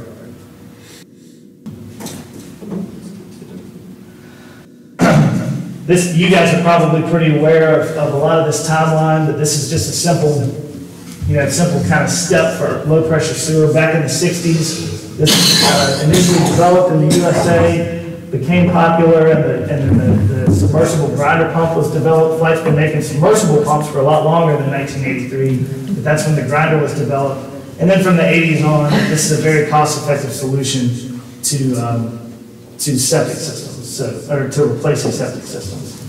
So how can we do this? Is it just one house, or is it just multiple? No, we typically go to one house, several houses, and then just kind of expand step by step throughout the system to add on, whether you've got new communities coming in, whether you're doing it all at once like what you guys are doing. It's a good solution.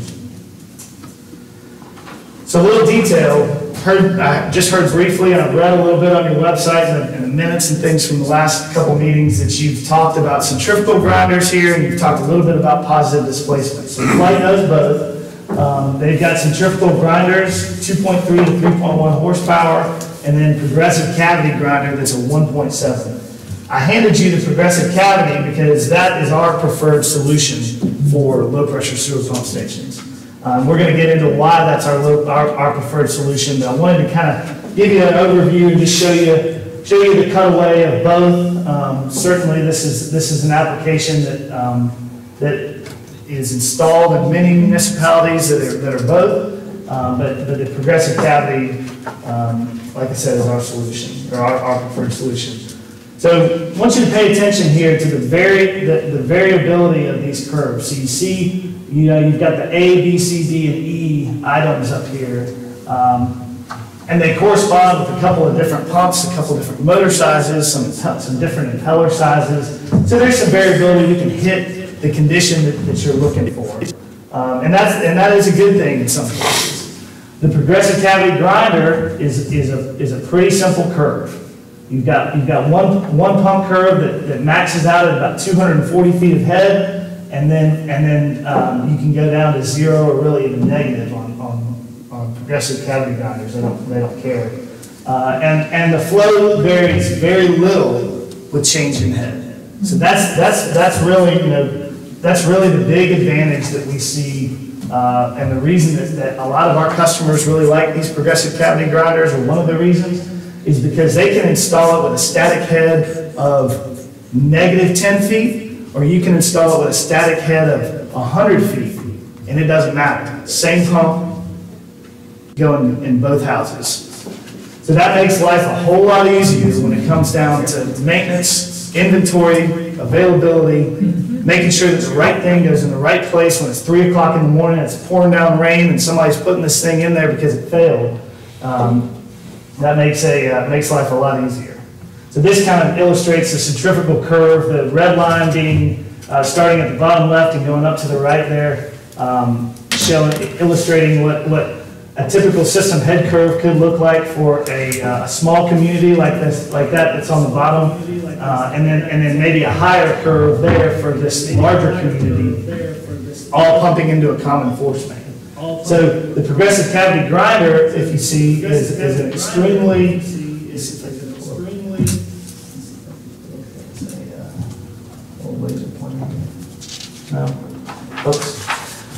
So you're seeing a very small change in flow rate with the variability in head with the PC pump, and the centrifugal pump, you see a much more significant swing, and that swing can get into a dangerous area.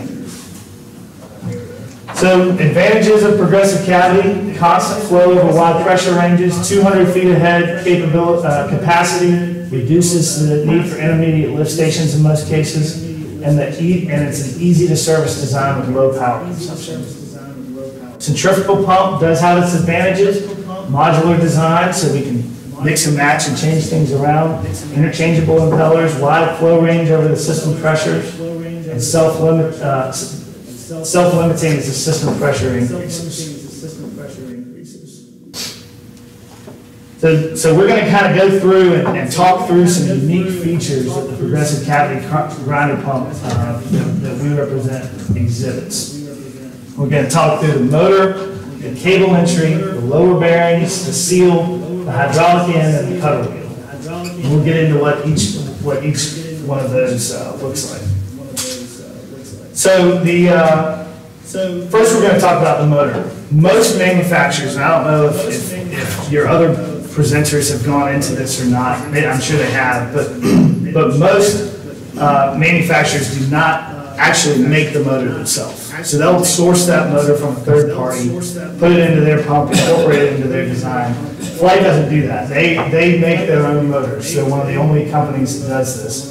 And they do it with a method called trickle impregnation. It allows the resin to trickle down the wires, and basically it says the capillary forces densely packs the wires and basically eliminates air pockets like what you see in the top picture. That could be potentially, I think the top picture was a drip impregnation motor, whereas the bottom you can see is much tighter. That's the trickle impregnation.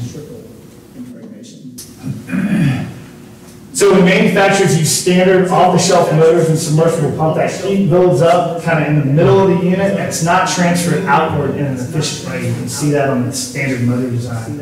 Flight made their rotor bigger, and in that way it shifts the losses out to the stator, and the stator is a direct metal-to-metal contact with the stator housing, so the heat migrates quickly, and the surrounding water basically cools that pump, so it keeps everything cooler for longer, and as a result, as you know, with rotating equipment, cool is happy to an extent. Yeah, just a quick question. Is that same kind of motor used in your centrifugal? It is.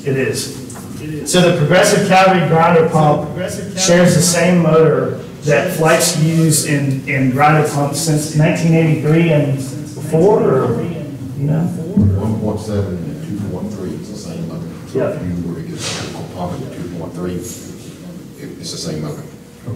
It's the same motor. So one of the areas where we see failures in all submersible pumps is the infiltration from the mechanical seal. You start seeing some kind of wicking, some moving around, and over time things kind of dry out.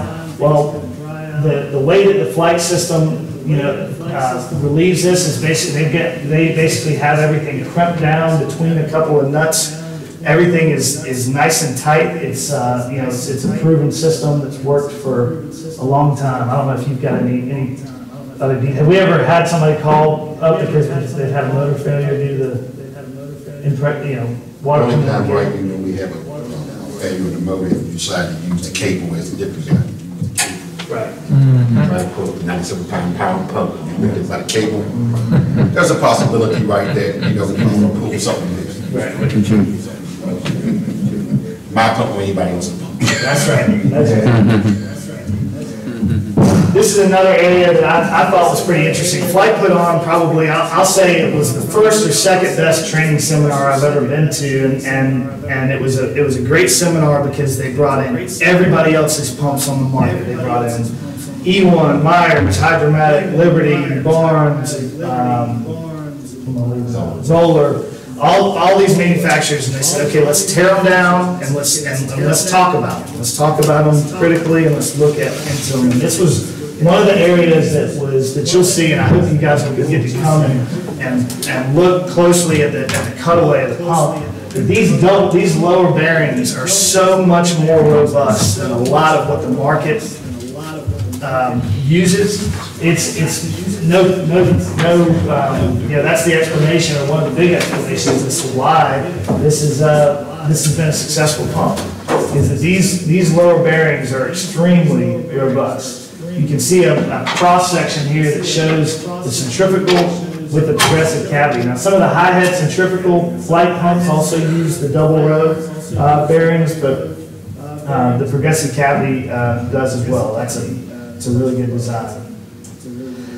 This is another area where we're unique. So a lot of submersible pumps, a widely accepted method of keeping this critical area, keeping water from infiltrating into the motor again, is the mechanical seal. Most submersible pumps that are larger, that are kind of some of the more widely accepted or more robust pumps, have got a seal chamber in between two sets of mechanical seals. A lot of low pressure sewer pumps actually use a single mechanical seal, so that the seal is actually lubricated by whatever you're pumping, and you know what you're pumping. It's not clean. It's you know, a lot of times it's got some grit in it. You could have some potential issues there. The flight system follows what is traditionally a more robust standard, which is to have that double mechanical seal. And if you know anything about seals run on a thin film of whatever you're pumping. So in our case, they're running on a thin film of oil because they sit in oil baths. That's a much better scenario than us running on a thin film of sewage. These are easy to change, in stock, no big deal. Talking about easy to change, so the primary wear item on these progressive cavity grinder pumps is this rubber piece right here. It's called the stator. So the stator, let me be clear, you do not want to get my card and call me to come help you work on your truck, because that's just not my forte. A lot of my mechanical engineering buddies love doing that. That wasn't my thing. But I could change, when we did that teardown, I could even change a stator in 5 minutes. Pull the pump up, take a couple bolts out, change that stator, and even changing the mechanical seal maybe took 20 minutes, maybe. It was a very easy process. Give or take. It's a little easier when they're clean and they're sitting up on a table, but it's a very easy process, whereas some of the other manufacturers, particularly other manufacturers that made progressive cavity pumps, it was a much more enclosed area that took a lot of different tools and a lot of different time to change that out. So when it comes to looking at a project the magnitude of the size that you guys are talking about, you know, time is money, and it's something that we think that this could save you guys a lot on. So these can be repaired right on station, right there, right? That's correct. Yeah, the stator could be changed, that stator could be changed right there at the station. The mechanical seal. And Mechanical seals, right, you really don't want to change seals, right? Right, you already take them back, okay. The wearable parts, which is the stator and everything else, right, is out the field. The good thing, right, about this is there's no controls in the pump. All your controls are in the panel. Right. You get ahead of it. I know. I'm just curious, why does that stay wear out? Because that's where it's crunching up all the stuff and just the grit and stuff wears out that? And so the crunching is happening on the red part, and that's an actual picture of the red part, which is the grinder between the outside, the OD of that top part, and the ID of the lower part is where you're grinding. Okay. And then what the stator and what the stator and the rotor are doing is they're actually imparting, every time that turns, it's imparting a volume of liquid per turn. So that's what makes it a progressive cavity pump, or what we would call a positive displacement pump. Yeah. So the curves, as you saw, look very, very different between a centrifugal pump and a positive displacement pump. So that wears out because it kind of looks, if you watch it in real time, I mean, it looks like it's wobbly. And it's designed, you can see how the stator kind of has a couple of U's on it there, right? It's got this section that is that's got some room to give at the top where the rotor is, and that's why it's designed that way. So over time, that's your. And it's rubber too. That's correct. Yeah. That's rubber. Yeah. What is it? EPDM? No, it's natural rubber. Natural rubber. You can get it natural rubber, you can get it EPDM, you can get a lot of different composite. But what we found out is natural rubber seems to work better if you get some type of debris that is abrasive in it. EPDM is able to go up to a higher pressure. It's not good on grit, sand, things like that. It wears out a lot faster. Gotcha.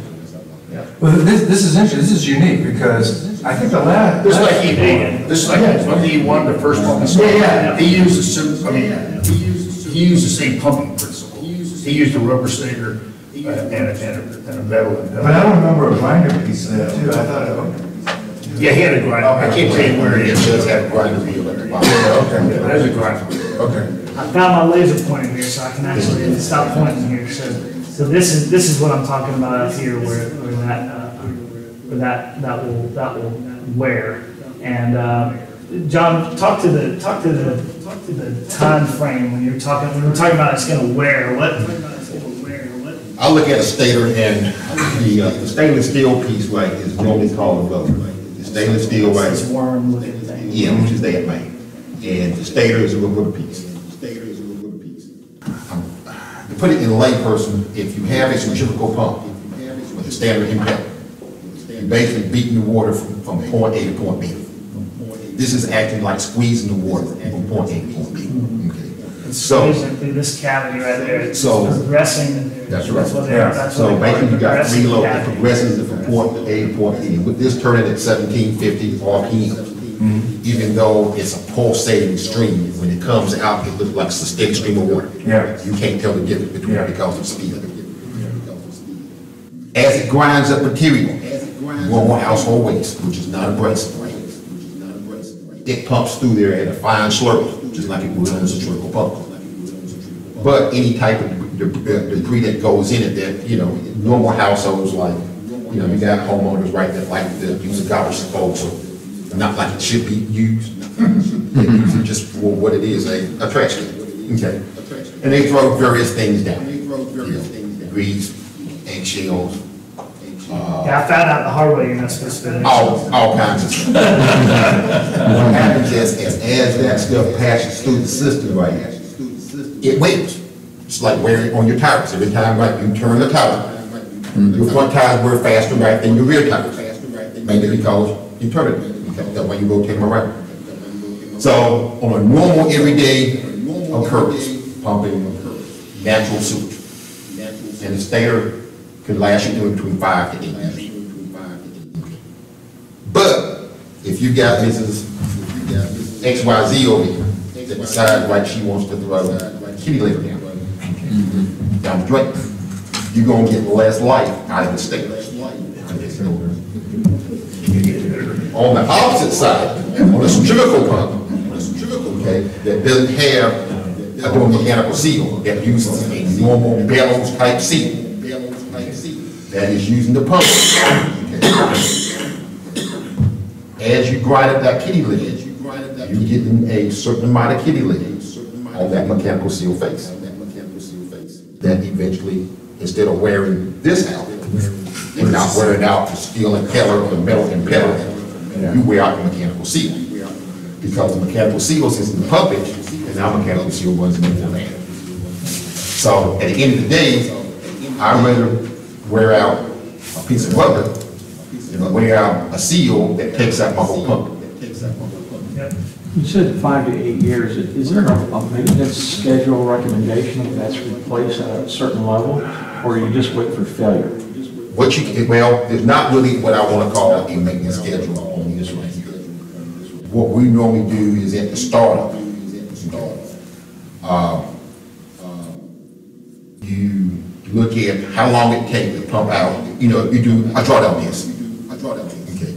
And depending on from point A to point B, it gives you a certain amount of time that pump run to displace that liquid. It's determining what flow rate. And what we normally do inside the panel, we do startup, like we put like an average and certain things like that, so when the next person comes out, you're able to do that. So if your alarm's on, you know what size basin you're in, and you know how much fluid is per foot in that basin or whatever. You're able to sit there right on the drawdown test and be able to figure out, right, am I within the tolerances right in that station first put in, or has it decreased? Okay, so that's your measurement. That's correct. There is no relative way of knowing. There's no wearable, no wear mark, right, to be able to say this is wearing out. Other than measuring the loss of capacity. So you do a drawdown limit of that, and then at some point through a preventative maintenance plan, I mean, you put them on a rotation. The drawdowns are easy to do. We do them at large stations all the time. And you draw it down and you go, oh gosh, there's a 35% loss. Is that tolerable? Mm-hmm. Yes or no? If it's not, then, so if I come in and they hit, oh, we've got a 40% loss, and it's going to be it's that stator. So how much is the stator cost to replace it? $78. $78 plus labor. So I mean that's pretty manageable. Yeah, 5 to 8 years. Yeah. Because you'll have someone who it's a rental house and it's used 3 months out of the year. Good maintenance. That thing's going to last a long time. Yeah, what a great consideration. If it's someone who's you're here all the time, but a couple who's just here all the time, and you're going to watch it. You're not a guy up here throwing on your eggshell all the time. Yeah. So you have it on a panel. Is there any sophistication? So let's transfers to a cell phone like your Apple. Do I need to pay you for you're my perfect segue right here. Okay, so now let's talk about monitoring and control. So we try. So the long answer is yes. We can do anything that you want us to do. We've got remote telemetry systems that will communicate via your cell phone. You can pay a monthly bill just like you pay your charter bill to get a call in the event that you have a failure. But say it's a rental home, maybe that's something that's worthwhile. Most of the time, we have a very simple control panel. That's what we brought today. Because anybody can work on something. We can do complex things, we can have air bubble systems, and we can do all, but if we can keep the confusion to a minimum when it comes to, we've got to call a local electrician to be out here tomorrow. We'd like to be able to keep it simple, and most of the time, we can help troubleshoot this stuff over the phone if he can't figure it out. Audible alarm, push the silence button, run light, red alarm, and it's all UL certified. What are the primary kind of wear components inside of this panel? Start capacitors. Light. Start capacitors, right? Single phase pump is the number one wearable item. They charge, discharge, charge, discharge, charge, discharge. Not the 3-phase pump. So, and normally the other thing is a relay versus a contactor. Okay. You've got a contactor here that's in a panel, right, which is a normal, everyday contactor that you find in most control panels. Okay. The good thing about that is it's not housed in the pump. contactor goes bad in the panel, you can go buy that contactor from any electrical supply house that you have right now. If it goes bad in the pump, you gotta pull that pump. About the cord. Yep, so. I have a question about that though. So now, we're gonna have, you're gonna have some commercial pump stations up here. And the state requires the commercial pump station to be a duplex pump station. That's correct. It's not many, but so, does this panel then have, the panel comes with it, does it have the ability to alternate those pumps? Our duplex panel is identically made just like the simplex panel. It has an alternator in it, it alternates right, just like anything else. You can lock out a pump right, you can run one pump, you can run 2 pumps. Okay. It is a true alternating panel. Pump 1 runs this cycle, pump 2 runs the next cycle. It's not time-based, where it may run for 4 hours and switch over, it may run for a day and switch over. It also has right there the lag pump. In other words, it's independent of the lead pump. It's found there. Most people's pumps, panels are dependent on the lead pump. The lead pump controls everything. The lead pump, if I were to turn off the lead pump now, and some control panels, the light pump would never come on even if it was called to come on.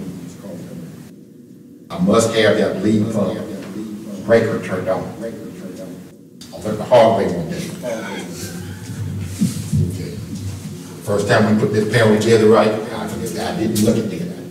Somebody had pump number 1 right, had a problem, they turned the panel off, they break off number 1.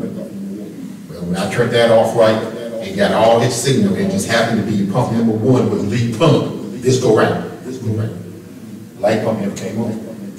So the duplex panel, the light pump is totally independent of the lead pump. You turn the lead pump off, it don't care. When it gets to that certain high water alarm, which in this case, right, on ours, right, our high water alarm and our lag alarm is the same alarm. The reason behind that is on the duplexes is that when the lead pump doesn't run that day, I don't want you to find out the hard way when the stuff up down the street. That alarm light's gonna come on. That light pump's gonna run. You're gonna go out there and figure out something wrong with my lead pump.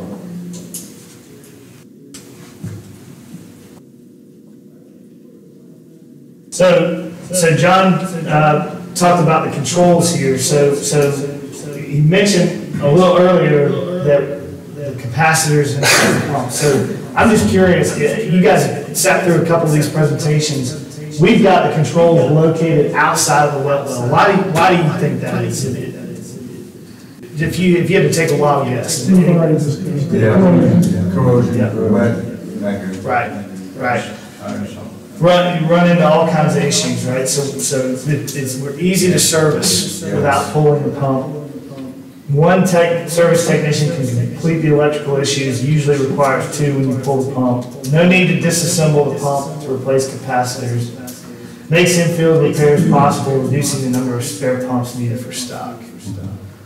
So no heaters to prevent condensation. So this has been a really huge benefit for especially some of our customers that have got thousands of these pumps installed.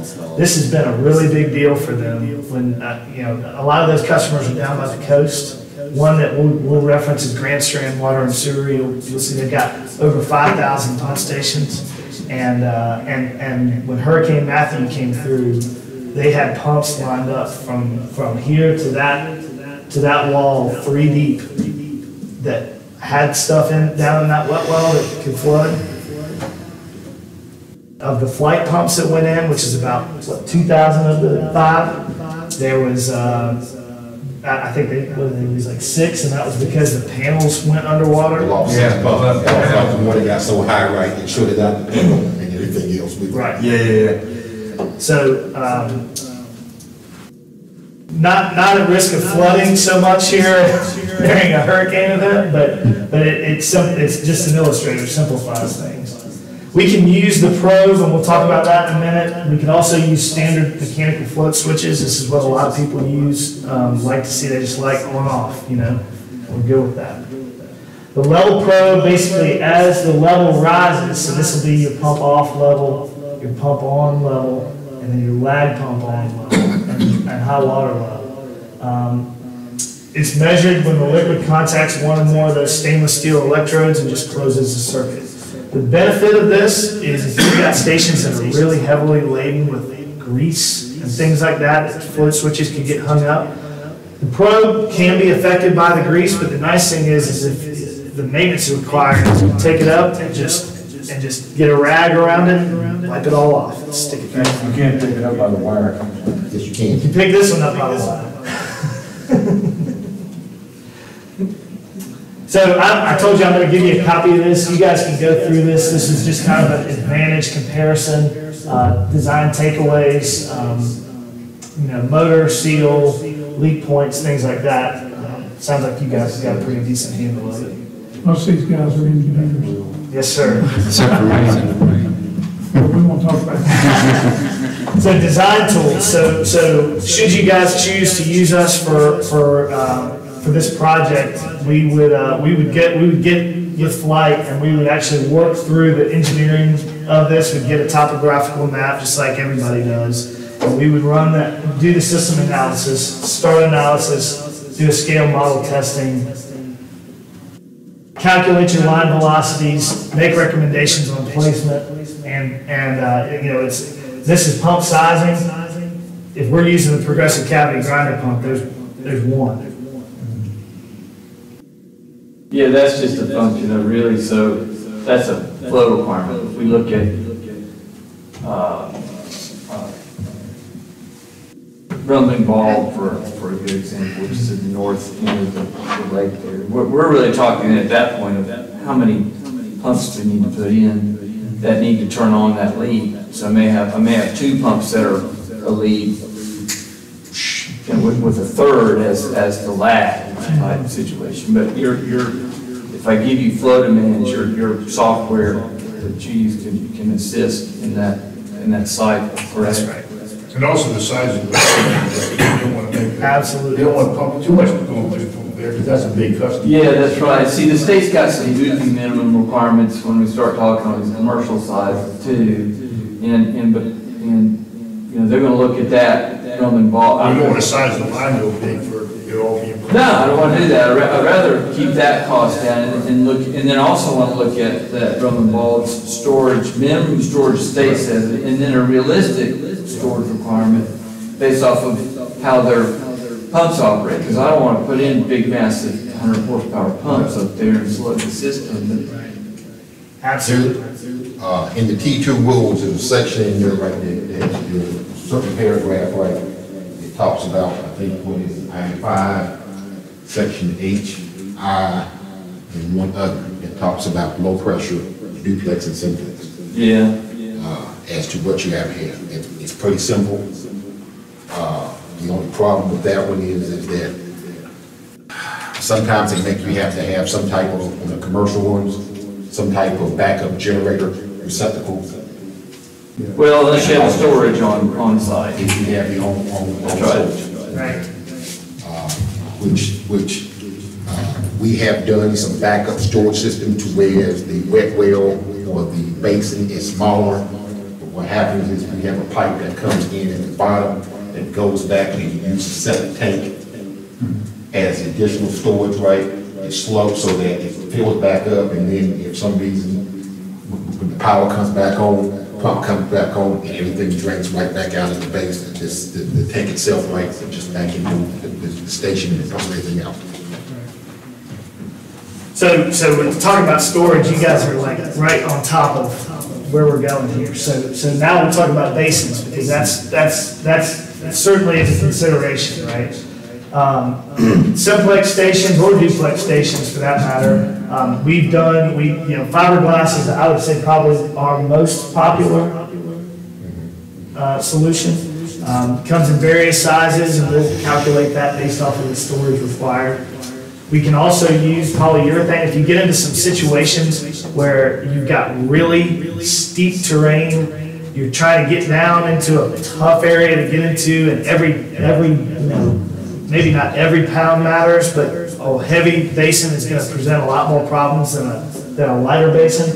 We can use our poly stations here as well. They're lightweight and they're very robust. So just some final notes, a couple things that we talked about. Jeff, you mentioned the interaction of the large pump stations with the grinders when say 100 horsepower pump rumbling ball pushing down. I mean that could present a serious problem. And even if it's a 50 horsepower pump, could present a serious problem if those pumps are running in a rain event and these other centrifugal pumps are trying to keep up. Whereas the PC pump, again, we're over 240 feet ahead. If we are, say our normal operation is 100 feet ahead, and we're out here doing 11 gallons a minute, and when that pump comes on, it goes all the way up to 200 feet, which is unrealistic, but that's an extreme example. Well, we're still going to evacuate 6.5 gallons a minute out of that pump. So the range is extreme, and therefore this is not, the pump's not at risk of damage, and this is another part of it. I mentioned earlier of the other manufacturers that we represent, whether you're deciding to look into suction lift or look into submersible pump stations, we can help you out with either one. So we would take all of that into consideration. Another potential challenge, especially in this area, you've got a lot of, what would you say percentage of residents are permanent, like full-time residents? 25%. 25%, right? I figured it was a pretty low number. So hydrogen sulfide is likely going to be an issue in the system because you've got people that flush the toilet and it gets right below that on float and then they leave and they're gone for who knows how long. Well, all that sewer is doing is just going septic. And that hydrogen sulfide will turn to sulfuric acid. It can be a really big problem, especially as it hits the regional lift stations. Those people come back into town and they, pumps have been submerged, so the pumps don't really care, but there's all this really bad hydrogen sulfide in the station. And they send it down the road. They get the septic that goes into your regional pump station, and now you just get an explosion of H2S that comes out, and it'll eat away galvanized pipe. It'll eat away ductile iron pipe. It'll eat away concrete, reinforced stainless steel. It'll eat away a lot of times. A lot of times they'll eat through even the liners that people put on the inside of concrete manholes and wells. So Tencarvo, one of the other manufacturers that we represent that I mentioned up front was U.S. Composite Pipe, and they make steel reinforced polymer concrete structures. So wet wells, manholes, splitter boxes, siphon chambers, all different kinds of things that you would do precast. And these structures come with a 50-year corrosion warranty. So they'll last for a lot longer than that. They're by nature, by design, they're completely inert. So this is another solution that we can discuss and consider. So another potential challenge: cost. Cost for your customers. I think a number of you are residents here. Certainly, this is a really important subject. How are we going to pay for this thing? How are we going to ask our people in our town to pay for this? So just taking a note out from Grand Strand's playbook, basically what they do, and you can go onto their website and get this information. Those are just screenshots off their website. But they charge, an impact fee and a new service installation fee. I'm sure this is all new, or is all news that you guys have vetted at this point. But they just, initially cover, somewhere on the order of 30, 40%, 50% of the pump station cost, depending on the size of the basin. A lot of times is what changes things, and then they'll recoup the remainder by getting that monthly maintenance fee in perpetuity.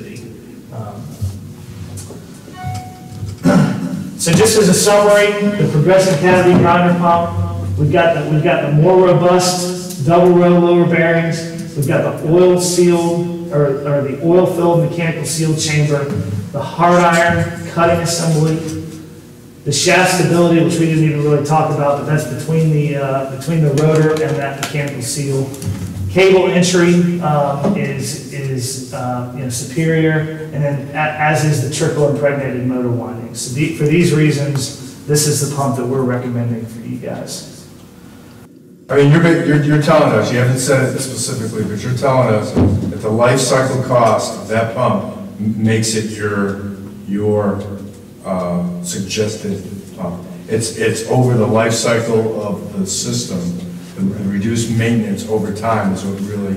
Well, it's the reduced maintenance over time, but also the interchangeability between stations. When I talked to the guy at Grand Strand, which I don't talk, he's not my customer, John talks to him probably every week, but I called him and said, hey, you know, I'm presenting to this board, I really want to give them not a sales engineer's opinion, but an owner's opinion as to why you chose it. So why did you choose this as your solution? And he said, hands down, it's because of static head variations. He said, we've got varying static head within our system, and I don't want to have to worry about this size impeller needs to go in this pump on this section of the system, but this motor needs to go on this pump on this section of the system. And oh no, we don't have that inventory. It becomes a much that constant head is just forgiven in the system. See, that's important to us. We have an inconsistent system. We have people coming in and out. We have portions of the lake that are more populated. Summer goes way up, and you're suggesting that positive displacement, kind of constant head based on input is more forgiving to the system. That's right. Does it reduce design costs? It would on the residential side, because everyone's got a constant piece that we can plug and go with. Yeah. I have a question on the commercial side though. Okay. And so let's say, I want to talk about the centrifugal. The centrifugal pump has a good place. I mean, it's got a good application. And so we know we've got Rumbling Ball at the north end that's going to be. It's a constant, it fluctuates as well, but they're a good customer. They're a good customer. And that pump station is going to have a constant flow. Is there an application for a centrifugal pump there that we could run to reduce the cost of a storage basin?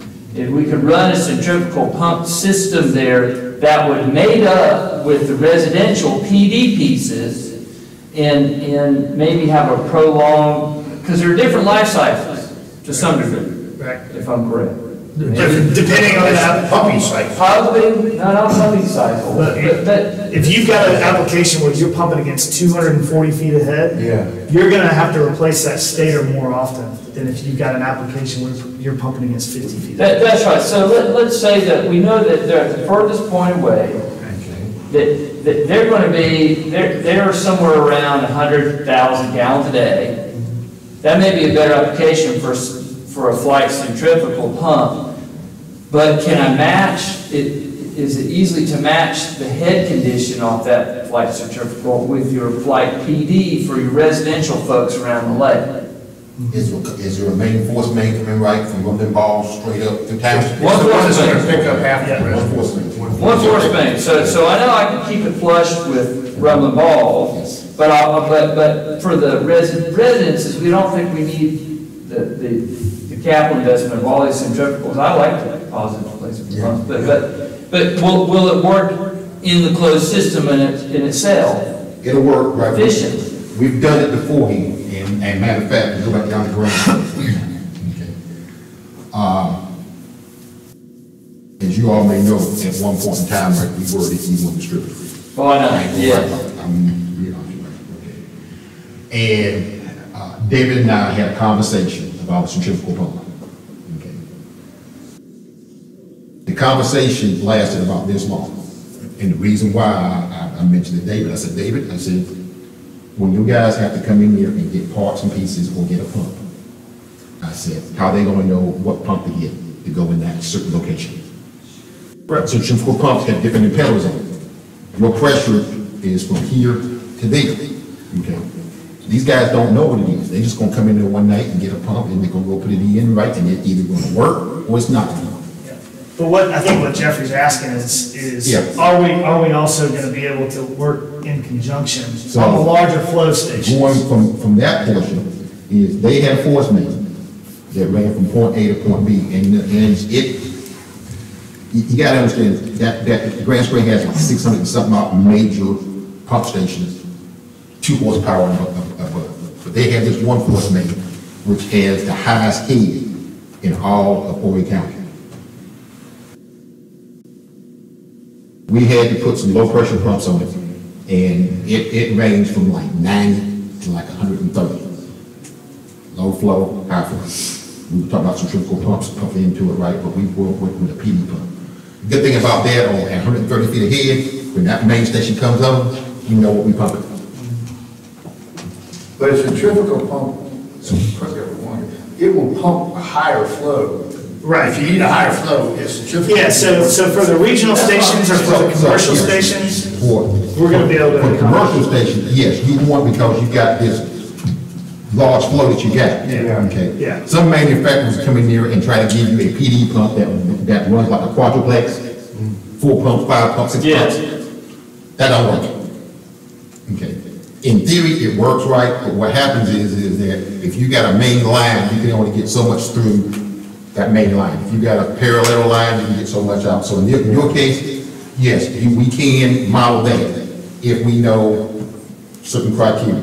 Yeah, I think for the most part, the PD pump, even for the commercial applications in town, they're not very large. When you've got smaller restaurants, it's a great application. The only thing that, and I'm just kind of throwing out there because of design consideration, we've got 2 main points with the high flows, with Chimney Rock and Run the Ball, that a better fit is a centrifugal. So I don't have 4 PDs, but I've got a centrifugal, a lead and a lag. All right. But my question is, because I've used Flight, I've got them in Brevard, I've got some in, it's a great submersible pump, centrifugal pump. It's a good pump, but the question is, can I get it to fit inside the PD low pressure system? The force mains are centrifugals, but the pumps tie into the force main or PDs, if they work together? They can work together. So I believe if I read the curve right still, I can get a low head, high flow centrifugal pump at the other end of the system, which will work in conjunction with the PD pump. Right. So try to envision this for me here. So your system head curve, pumps run at the intersection of the system head curve and the pump curve. I know I'm repeating myself, but you start off at 40 feet of static head, and you increase here, and you're going to do, in normal conditions, you're going to do, 80 feet ahead, you're going to do 12 gallons a minute. That's without the centrifugal, the larger centrifugal pump station running. Gotcha. Well, then your centrifugal pump station turns on, and you go, and instead of having such a flat line, your line goes from 40 and does this. And what John was saying is that now what we know is that, hey, our head is 130 feet. Yeah. But we know that every PD pump that's pumping into there is doing 9 gallons a minute. Yeah. So we know the consistency of that is an extremely attractive trait to the PD system. Even, we went from doing 12 to 9. Yeah. So it takes your individual home an additional 3 minutes to pump down. Yeah, it's not an issue. It's not a big deal. Not just some You have to change the size of your tank or anything. No, change the size of your tank, and we just went from 80 to 130. If you did 80 to 130 on a centrifugal pump, you'd probably be deadheading that pump. You'd probably be doing 0 gallons a minute. So your individual homeowner station could be potentially filling. And centrifugal pumps don't like that, right? So you're actually damaging that pump. Whereas the PD pump doesn't care. It just keeps rolling, right? Even on a dead end. I mean, it loves it. To go on a dead head, we would have to get now they don't like running against a closed valve, but you gotta get over 240 feet. There's gotta be an obstruction somewhere. Right. It's not just running in the system, you gotta turn a valve somewhere. Right. And the other thing is that, with your terrain out here, you don't know what the static head's gonna be from house to house to house. Right. Okay. So what we normally do on a modeling situation is, we just assume that every house is at lake level. Yeah. On a centrifugal pump, right, if we make that assumption, it's never gonna be correct. Because you may have one at lake level and the static head might be 50 feet.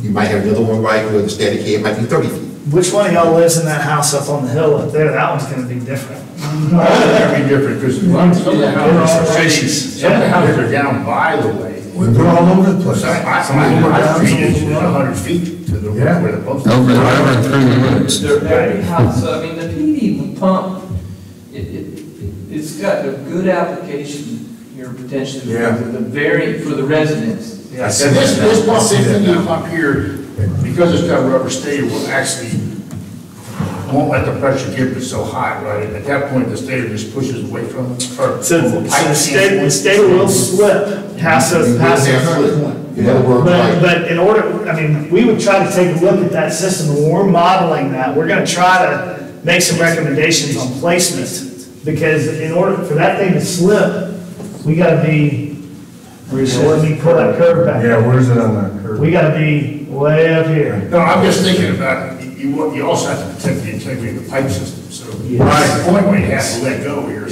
well, the good thing about the cavity pump right is we do have slip. We're, at that point in time, right, when it slips, we're not at the dead heat. In other words, right, it just ain't gonna pump anything. Yeah. Yeah, I'm just saying, at least you're not blowing the pipe out there. But what I can do is based off the composite of the stator, we can get, the last conversation I had with Flight a couple of years ago, we can get different composite of rubber to meet a certain head condition. Now, as you go with the example, if you get an EPDM stator, which is it's a little bit tougher material, not so good on solids, but it gives you a little bit more head pressure. Okay. It also, it wears out a little bit faster. Yeah. Because of the composite. So, you know, depending on what you want, the natural rubber seems to match everything on the good, bad, and the other. But I mean, this is not unlike a chemical feed pump where Absolutely. there is no give, man. That sucker hits the. You better watch out. Hang on. Yeah.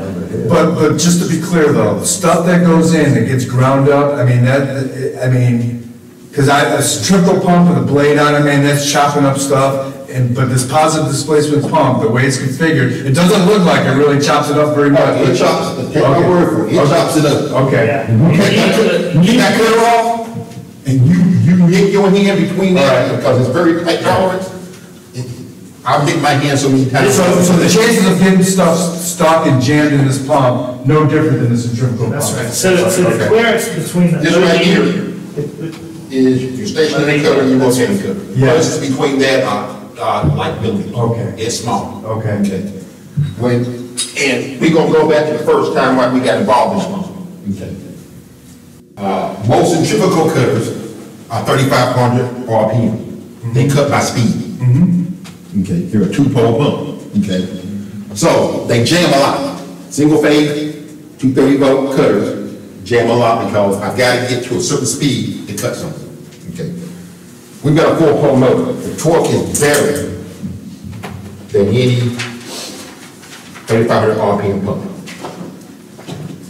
I don't know if I still have this thing, but I threw everything I could at this pump when we first got it because I wanted to see how it is.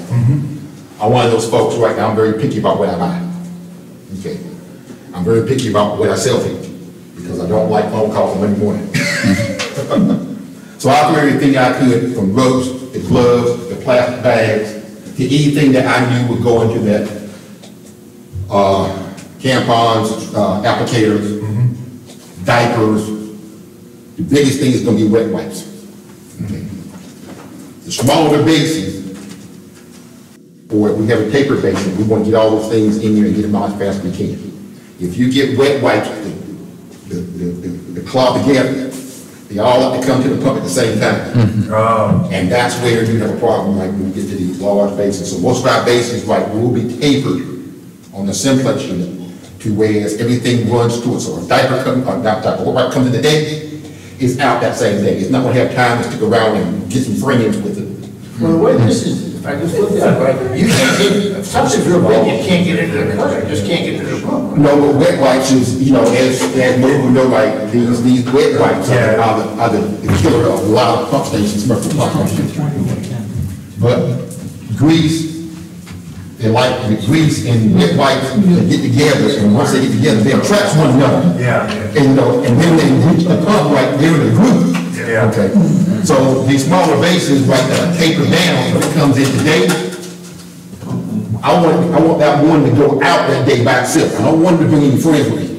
Because then you're looking at potential clog, jam, something down the road, whatever. So what John was talking about, the 2-pole and 4-pole, you guys probably know this, but 2-pole motors, if you're looking at it, if you took that motor out and you were looking at it, holding it like this, looking at it, a 2-pole motor is going to fire. When it sees the electricity, it's going to fire at 12 o'clock and 6 o'clock. And it's going to fire at 12, 6, 12, 6, 12, 6, and that's going to keep it rotating. So the 4-pole motor is firing at 12, 3, 6, and 9. So it's got, that's where you get that extra starting torque. So when your station turns down, and you get some solids that are floating at the top, and you pump it down, and oh man, the solids are like entered the pump, and it's gonna have to start with the solids in it. That's when you want that starting torque is in the event of that situation, which is not uncommon. So I guess one of the big things that we want to kind of drive home is the solution that we're offering here. And coming from E1, which that was before my time, but coming from there, what we loved about this pump was that it was simple, and the system was simple. We call it a dumb pump. It's doing exactly what you're telling it to do. It's down in the wet well, and it's going to be consistent throughout your whole system. So that's kind of what we want to drive home, is that the system is simple on the design side with the main, with Flight's assistant. We got one size pump that's easy to work on. We got a simple control panel, a simple level controller, and the basin is going to be sized for your local terrain. We got a simple account of how much would these things cost us? Yeah. A simple account. So No bid gets the deal. So the big, we love the features, but the basin is going to determine a lot of the cost. The cost of a 36-inch by 72-inch basin is going to be a lot less than the cost of a 42 by 84. So, it's all based on state regulations. 2-bedroom, 3-bedroom, 4-bedroom. Yeah. If you go by, if you do the daily storage, 4-bedroom, you gotta be 480 gallons of storage, so it's gonna be a big basin. Well, let me ask you a question this way, this basin size out of it. You probably put in low pump station systems using your centrifugal, where somebody said, I want a centrifugal pump. We have done that. It honestly doesn't happen very often. But I mean, my question is, which pump is more expensive, the PD pump or the centrifugal pump? If we're comparing a 1.7 horsepower PD and a 2.3 horsepower. I think it's the centrifugal. From right now, from where I'm standing from right now, the PD pump, the flat PD pump is cheaper than the centrifugal. It's cheaper than centrifugal. Yes. Wow. That's really the question. So it's like you said, it's the basin size that's really going to drive. And the reason why the PD pump is so inexpensive or less expensive than the centrifugal is I buy something else. Oh, okay. So give you an example. If you were to give you an example, instead of sitting there trying to size a basin for a 2-bedroom, 3-bedroom, and say, okay, we want a basin for a 2-bedroom, 3-bedroom. And granted, the 2-bedroom is going to allow you to have 240 gallons storage. Yeah. Okay. It's going to be cheaper than a 360 and a 480. Okay. But at the end of the day, if you came in here and said, John, we're just going to do everything off 180 gallons. Okay. I now can go to the basin manufacturer and say, hey guys, look here. I'm going to buy X amount of basin. Then you get X, Y, Z. What winds up happening is a 480 gallon basin winds up being somewhere between a 2-bedroom and a 3-bedroom price. Yeah. because I'm buying so many. Yeah. If I would buy half this, half that, there's no price advantage to it. And if people have bases, like I have a basis with the hydromatic pump in it. Okay. I mean, there's no reason this pump can't set in that basin. Yep. Can it set in septic tank? Depends on the size, right? Septic tanks, right, yes, it can. But like anything else, we're talking about two different entities that can condemn a septic tank. Yeah. And the health department can condemn it, Yeah. and you don't know when that can happen. If it's leaking in the lake, you can put it in for time being. I've had customers actually did that. Okay, no, that's fair. Because they wanted to cut costs. Yeah. 5 years later, the health department comes out and says, condemn your tank, Yeah. pump it out, fill it with sand. Yeah. Okay. He spent $3,000-4,000 right when he put the pump station in and everything else. But now he's got to go back, right, and have somebody To redo it. That's correct. All right. Now it's another $3,000-4,000 because he's got the guy that come back out, mobilize, dig a hole, run new lines, basically, and everything else. He can reuse the pumping panel. But it's a hard the labor back on. So I had a gentleman one year, right, that spent $5,000 up front to do it inexpensively. See, we're gonna need to answer that question. I'm gonna write down everything. If we got this thing, okay, I'm gonna write all that, because we're gonna get the question, right? Oh, yeah. People are gonna want to save money. And I've been there. And, you know, earlier I heard you want to have, different pumps or equal. Okay? Right. That's fine. No, we don't want to do that. No, we don't. The reason why I said, that's fine if you want to do that, but it's a nightmare on the maintenance season. Because now you gotta keep 3 pumps Right. in stock, not knowing when you're gonna use them. Right. You gotta have 3 different sets of parts, not knowing when you're gonna use them. And you gotta know who got what at their location. So if you got to send somebody out there to fix it, he's taking the right part. I got another good question for you. So is there, you've done a lot of these things, in your opinion, when folks gather 2 or 3 homes with a big basin, is there any savings with that? From what you're telling me, with the size of the basin being the driver, it doesn't sound like it gives you any benefit at all. You're better off with individual homesteads having their individual pump stations. I don't think I probably correct. All right, what I'm asking is, right now we're in the mindset, 1 house, 1 basin, 1 pump. Okay. There's been talk because of the geography of the lake. There are a lot of these, there's some. Okay. Yeah, there are some that could combine homes into a single pump station as an economy of scale.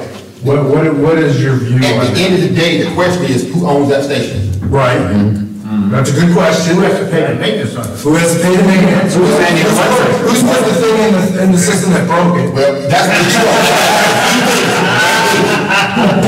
Well, we equally agree on sharing, not a I just problem. want your view on it.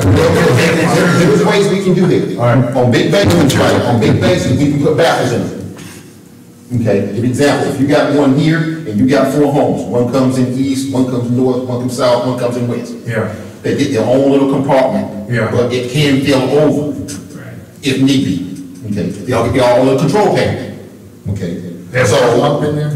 you got 4 pumps in there. 4 pumps, Oh, you just get one economy of scale on the basin. Yeah, yes, what I'm saying. That's good to know. You got 1 basin, 4 pumps. Right. Everybody got their own little pump. What happens is that normally if it's something, that's damaging, when it comes in on this side, if Right. it's something like kitty litter, wherever, it Yeah. flows down to the bottom. It's Right. not gonna come up and go over that bathroom into the other tank. Right, so everyone's got still their own station. They're confined But they geographically. combine the total storage Yeah. at the end of the day, because this pump, when it's pumped down, Yeah. if his gets high for some reason, it's gonna flow over the baffle and flow into other people. The only problem with that one is the power consumption.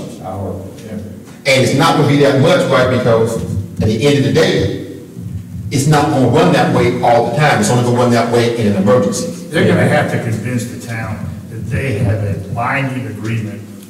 Yeah, right. On that. Yeah. Mutually agreed. System, or else I don't think it'll, because you don't wanna be in the middle of a war about it. Yeah, I'm not gonna fix my, I'm just gonna let it go. Think about with that. you're just reconfirming what we're already. Well, so another thing worth mentioning, I've got, and I said I'm gonna give you guys a copy of this, but I've got some information on our warehouses here. So these are the addresses of our locations. In Greensboro, North Carolina, we stock about 100 of these pumps. So the PD pumps. In the event that you guys have, that you guys at the beginning, maybe you got money to buy the pump stations, but you don't necessarily have money to put 100 spares on your shelf. Yeah. This is a situation where it's not gonna take us 16 weeks to get you a new pump. Right. We've got some that we can get to you quickly, and if it's beneficial enough for you, you don't wanna drive the extra 100 miles, we can stock some for you in Greenville. For basic maintenance, like for instance, the cleaning of the level indicators or the changing out of the stator, can our public work guys get certified by the manufacturer to do that maintenance? I will work you to. At the end of the day, that's what I would Or want. can we train, let's say we got 3 plumbers that we want to use. David, we just want to keep David as one or 2, 3 people. Yeah. But we want him to be able to supplement, so we want 3 plumbers. I'll buy lunch for every one of them. We'll Okay. come in and absolutely, because that makes our life easier. Yeah. We're not getting the phone calls. That's good too. Over 22 years, I couldn't tell you how many plumbers and people I have trained. So there's a lot of this life cycle maintenance that can be done locally, even with the controller box and changing the switch. Look, you don't even have to buy a lot of that stuff from us. Just don't let that electric.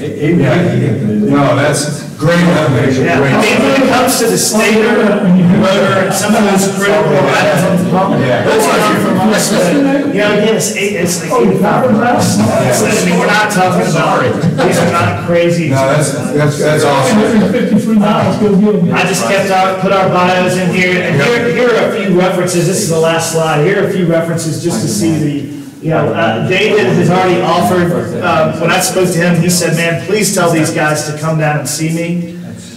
We'd be happy to show them around, and I tell you, I don't know many utilities that track the money as closely as David does. I mean, he's got this thing down to a science on this pump, these pumps are costing me this much money, these pumps are costing me this, and they for a while there, they kind of had a little bit of everything. Can we get Shannon to fund an overnight for us at Myrtle Beach? I'm sure. Well, I tell you what would be worthwhile, is in March, so I think it's in early March, there's a conference going on. It's the South Carolina Environmental Conference. It's put on by the Water Environment Federation, and it's the best conference, I'll say, of the year for South Carolina. That is happening on March 10th through the 13th. So if it would be beneficial, we'd be happy to bring you guys out, introduce you to David, and make that connection. Absolutely. Now, does he have any in his system, he has some centrifugals for big pump stations? I think he's got, his big pump stations, those are mostly Gorman Rock, aren't they? No, he's got the major lift stations. Okay, not counting the low pressure systems. He's got like 647 major lift stations. Now, do any of his PD pumps pump into those force mains? Yes, they do. Okay. Of the low pressure pumps, he's got about 2,000 of the flight pumps and about 5,500 of the E1s. We go back to they go back to 1993 doing low pressure. I've been involved with them since 1997. Working with the main centrifugal pump stations. Working with them on the progressive cavity pumps, right? Pumping into those stations. Okay. Oh, those force pumping into those force mains. Seriously, it might be worth a road trip. I was thinking it might be worth a couple of people going down. Have a conference call. Maybe if some people meet here, y'all talk to them, we can have a call if other people got questions. They also have, no, I mean, some people want to go look at it, I'm just saying that. In talking to them, they've got 2 entities. They've got construction and they've got service. David works in service, Mike Allen does construction. They're the ones that put the pump stations in. So all the stations at the end of the day, they own and maintain pretty much by Grand Strand. So let me ask you a question. If we said, well, we got with We don't want a sole source of supply, we want to be able to tell our customers that we competitively bid it, we control bid it. We said these people can bid, nobody else can bid. Right. So, in situations like that, I mean, if you gave us a price, we were talking about this after we talked to the other people, came this morning, but Clearwater came in. If you gave us a bid on a pump, how long can they typically hold a price on a pump? I thought it was a PD pump. Sure. That's Sure. the main thing. Yeah, I mean, so if you would ask me that question a year ago, I would have said price increases happen after the first of the year. I had a manufacturer last year that increased their price 3 times over the course of the year because of the tariffs and. I got people that call me and say the price is increasing. Yeah. Yeah, I used to have. Now, it's better, we haven't gotten it that bad. We haven't gotten a no notice, and it hasn't been more than 3 or 5%. We had on our mag meters, they came out and they said this is gonna be a 25% price increase, which was ridiculous. And then because it was all coming from China, and then they ended up backing off on that. I think it ended up being an 11% increase, which is still big. Yeah. But, I mean, you know. Let's go politically. So what I'll say is if I had to guess off the top of my head, 90 days? No, I know I'll give you an example. First pump we sold the grass ground back in 2020. This is the first year I increased the price because I couldn't control anything with came from overseas. The basing right was Chinese glass. Okay. The iron and steel stuff, right, with all the tariff, right, it just went out the roof. Okay. So their price increase went up about probably 8%. 8%. 8%. What we try to do, and what I try to do is, because I don't like giving people price increases. I'm about as frugal when it comes to dollars and cents, right? It is. Okay. The price I give you today, we'll try to keep that price in as long as we can. I can't give you a time frame. Okay. That's pretty good for 2012. If it's a small 2%, 3% price increase, most of the time, right, I'm not going to bat an eye with you. I'm not even going to sit there and tell you we got it. Because one of the issues from a political standpoint with residents is that we want to be able to say that we competitively bid everything to some extent. Yeah. It might be a controlled bid, but it's still, we got two prices on it. Yeah, all I can tell you is this: the more of one pump line you sell, the more control you and I will have when we come to price increases. I can't speak for anybody else. Somebody else might come back and give you a big price increase right come next year. John, and I'm gonna go back to this price thing. We've got prices on other pumps at what was 140 gallon tank. Can you kind of give us a ball? 140 gallon tank or 140 gallons above the own level? Above the on level. Okay. So 140 gallons above the own level is going to put you somewhere in about a 42-inch FRP base, about 78 inches tall. Yeah, it is, exactly right. So we're going to be looking at somewhere about $4,800. $4,800 with the panel, with the basin, with the pump, with the base of what you see right here with the probe stick, the whole 9 inches. This is the other thing that to anybody, I mean, money up front is critically important. I'm not disputing it at all, and I'm okay with competitive bids. At the same time, if I want to buy a Ford, I want to buy a Ford. I don't want to buy a GMC. I don't want to buy a Chevrolet because I like the way it rides, and I like the guy that does the maintenance on it and whatever. There's a lot of things that are hard to. It's hard to bid. Who's going to stop 100 pumps that's 150 miles away, or less than 100 miles away from you? It's hard to stop a lot of things. If somebody, and this is the reality of pumps in general, is the initial cost is 9% of the life cycle cost. And this is backed up by the Hydraulic Institute. This is not me talking.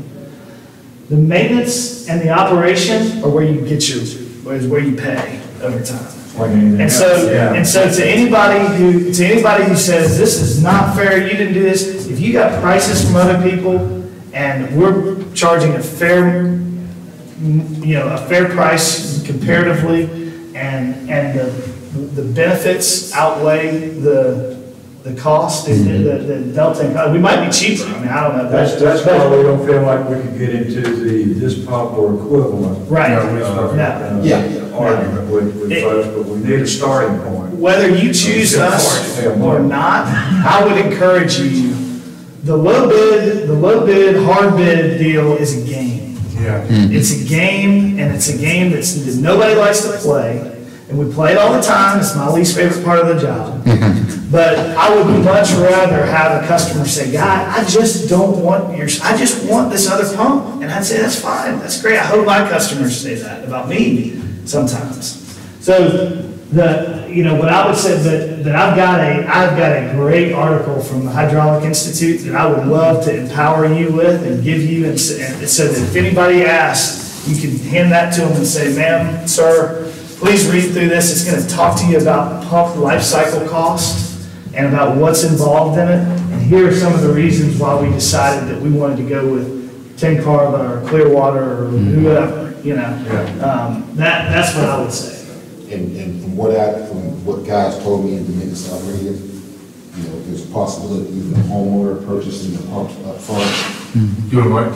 The homeowner purchasing the pumps up front. Well, we're still.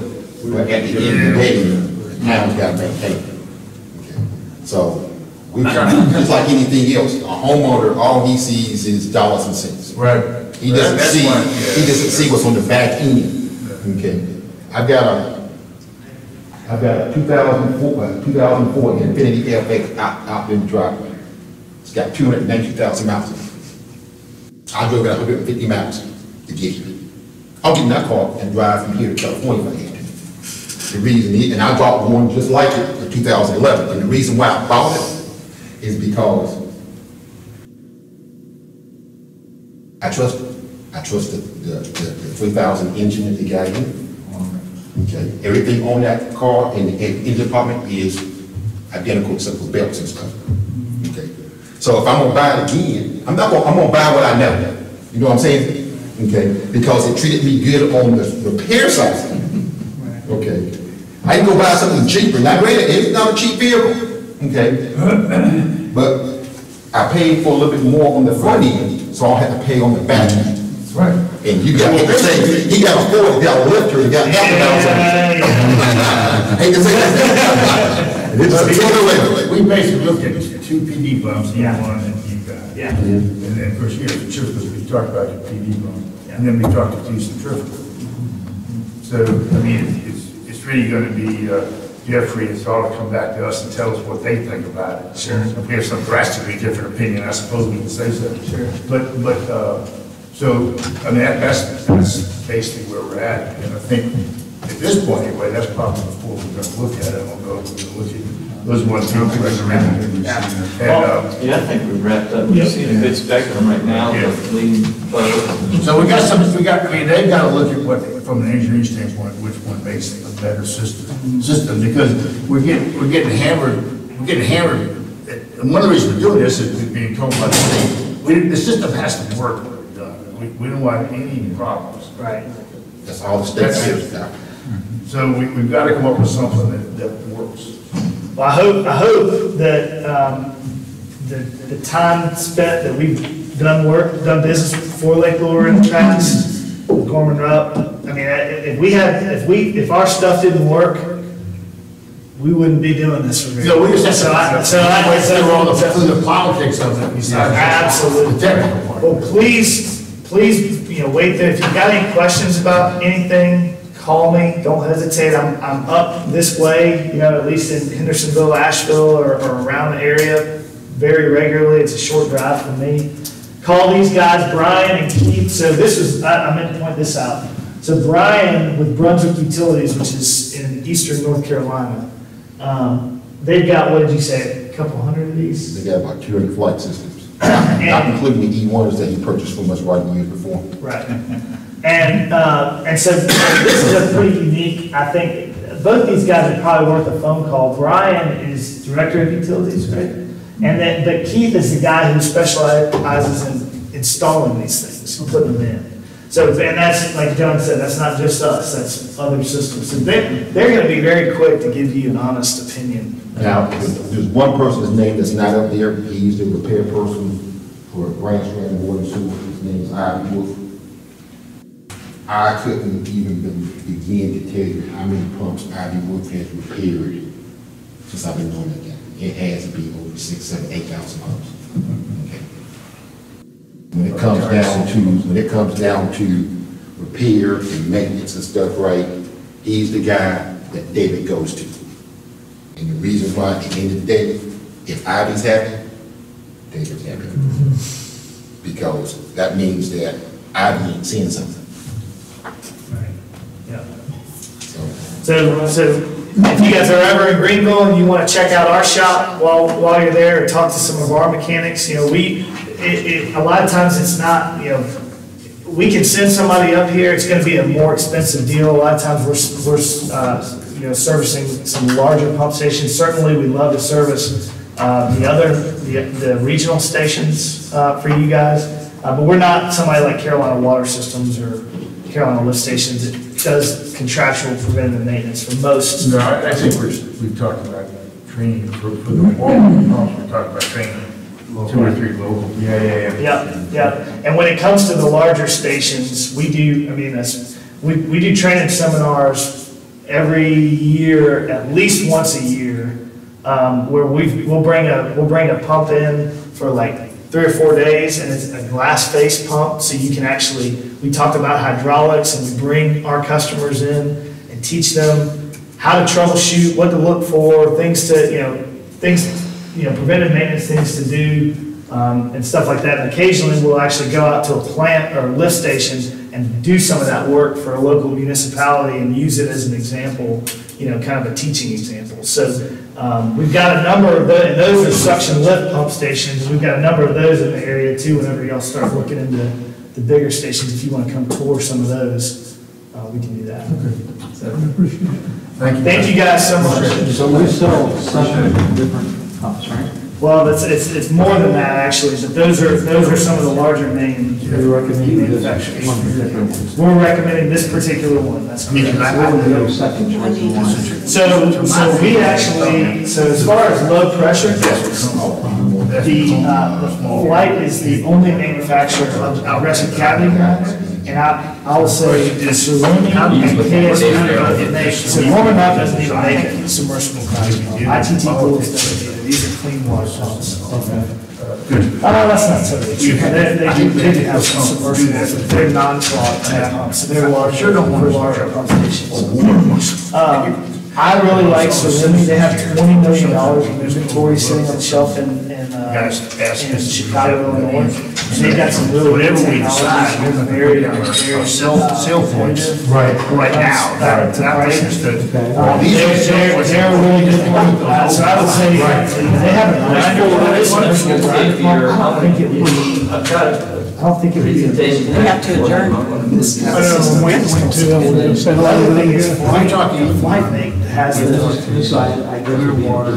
No, this is that. Yeah. So it's actually the 5 price increases that I've seen. The 5 price increases I saw were. So John said he had to say, yeah, no grants. This is a sweet. We want to there, some of it comes from Sweden. They actually come out of South Mississippi is where a lot of that stuff is. Just a question, you can, regulations, we can. Yeah. Go through this and we'll list the Law setting, as far as tenure goes, just people that I won't say too big to fail. I've got right? reports straight from the board. They're the people that have been coming in the submersible pump world would be low cost. Yeah, for sure. So, but like, can't fix it. Send the topographical map to and ask them, hey, there's a pending. They would, so I think what we do is, I think a presentation. Time flight AC, I mean, I just hope the city is Charlotte, like, Technical spec, so that, like some, the maintenance spec, those are big. kind of a life cycle, cost, and then just general that. But that's the old outskirts. If you know a lot about pump world, and that's, yeah. So this one would be your second. That would be, again, I send them a contract, I don't have those, that I need to require. But as far as, hey, I need a submersible line. What's your next focus? And we gotta be able to, not like me, I'm gonna say, if you're gonna go there, so that's the other question is, do you need equipment or explosion? Because this one's gonna have explosion. For them, Not we would, I don't wanna sell it, they'll sell to that person who's in the house. Then you should be able to say something, you can put this back, you guys, recommendation in the county. That's a great question. So we wouldn't have to go to different. Right, get a different manufacturers. So we do not have. I don't think stuff. We would do technical, Well, even if it is, let's say. so we would get in on somebody else. Oh, yeah.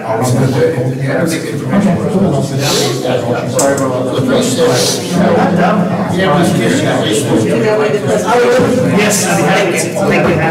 Now, are you adjourning? Are you planning on uploading that to the website? No. Okay. No. I don't mind emailing to you, but some of it is a little bit proprietary. So, no, it's just for me. Yeah, that's great. Your website is, I felt like I was up to date. You can't start thinking about all of that. So where do you Technical spec, where they all talk online. Here's what I got. Now let's talk about technical depth. I actually. Guys, we, stay as long as you want, all, we got the. Illinois. Wait, like, I better go. I'm figuring out. It's actually, they're all just each other. Well, it's mine or I'm not gonna even, I know, we gotta get in on that.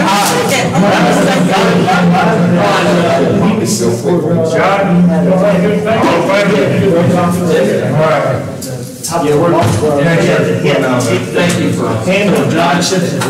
Thank you, guys. Thank you so much. Thank you very much. Appreciate the opportunity. Very important. Yeah, well done. Thank you so much. Thank you guys. You guys did a great job. Very important, my team. Really? Hey, that's wonderful. You guys asked some great questions. I love talking to people who are engaged in this stuff. Very good. You have it.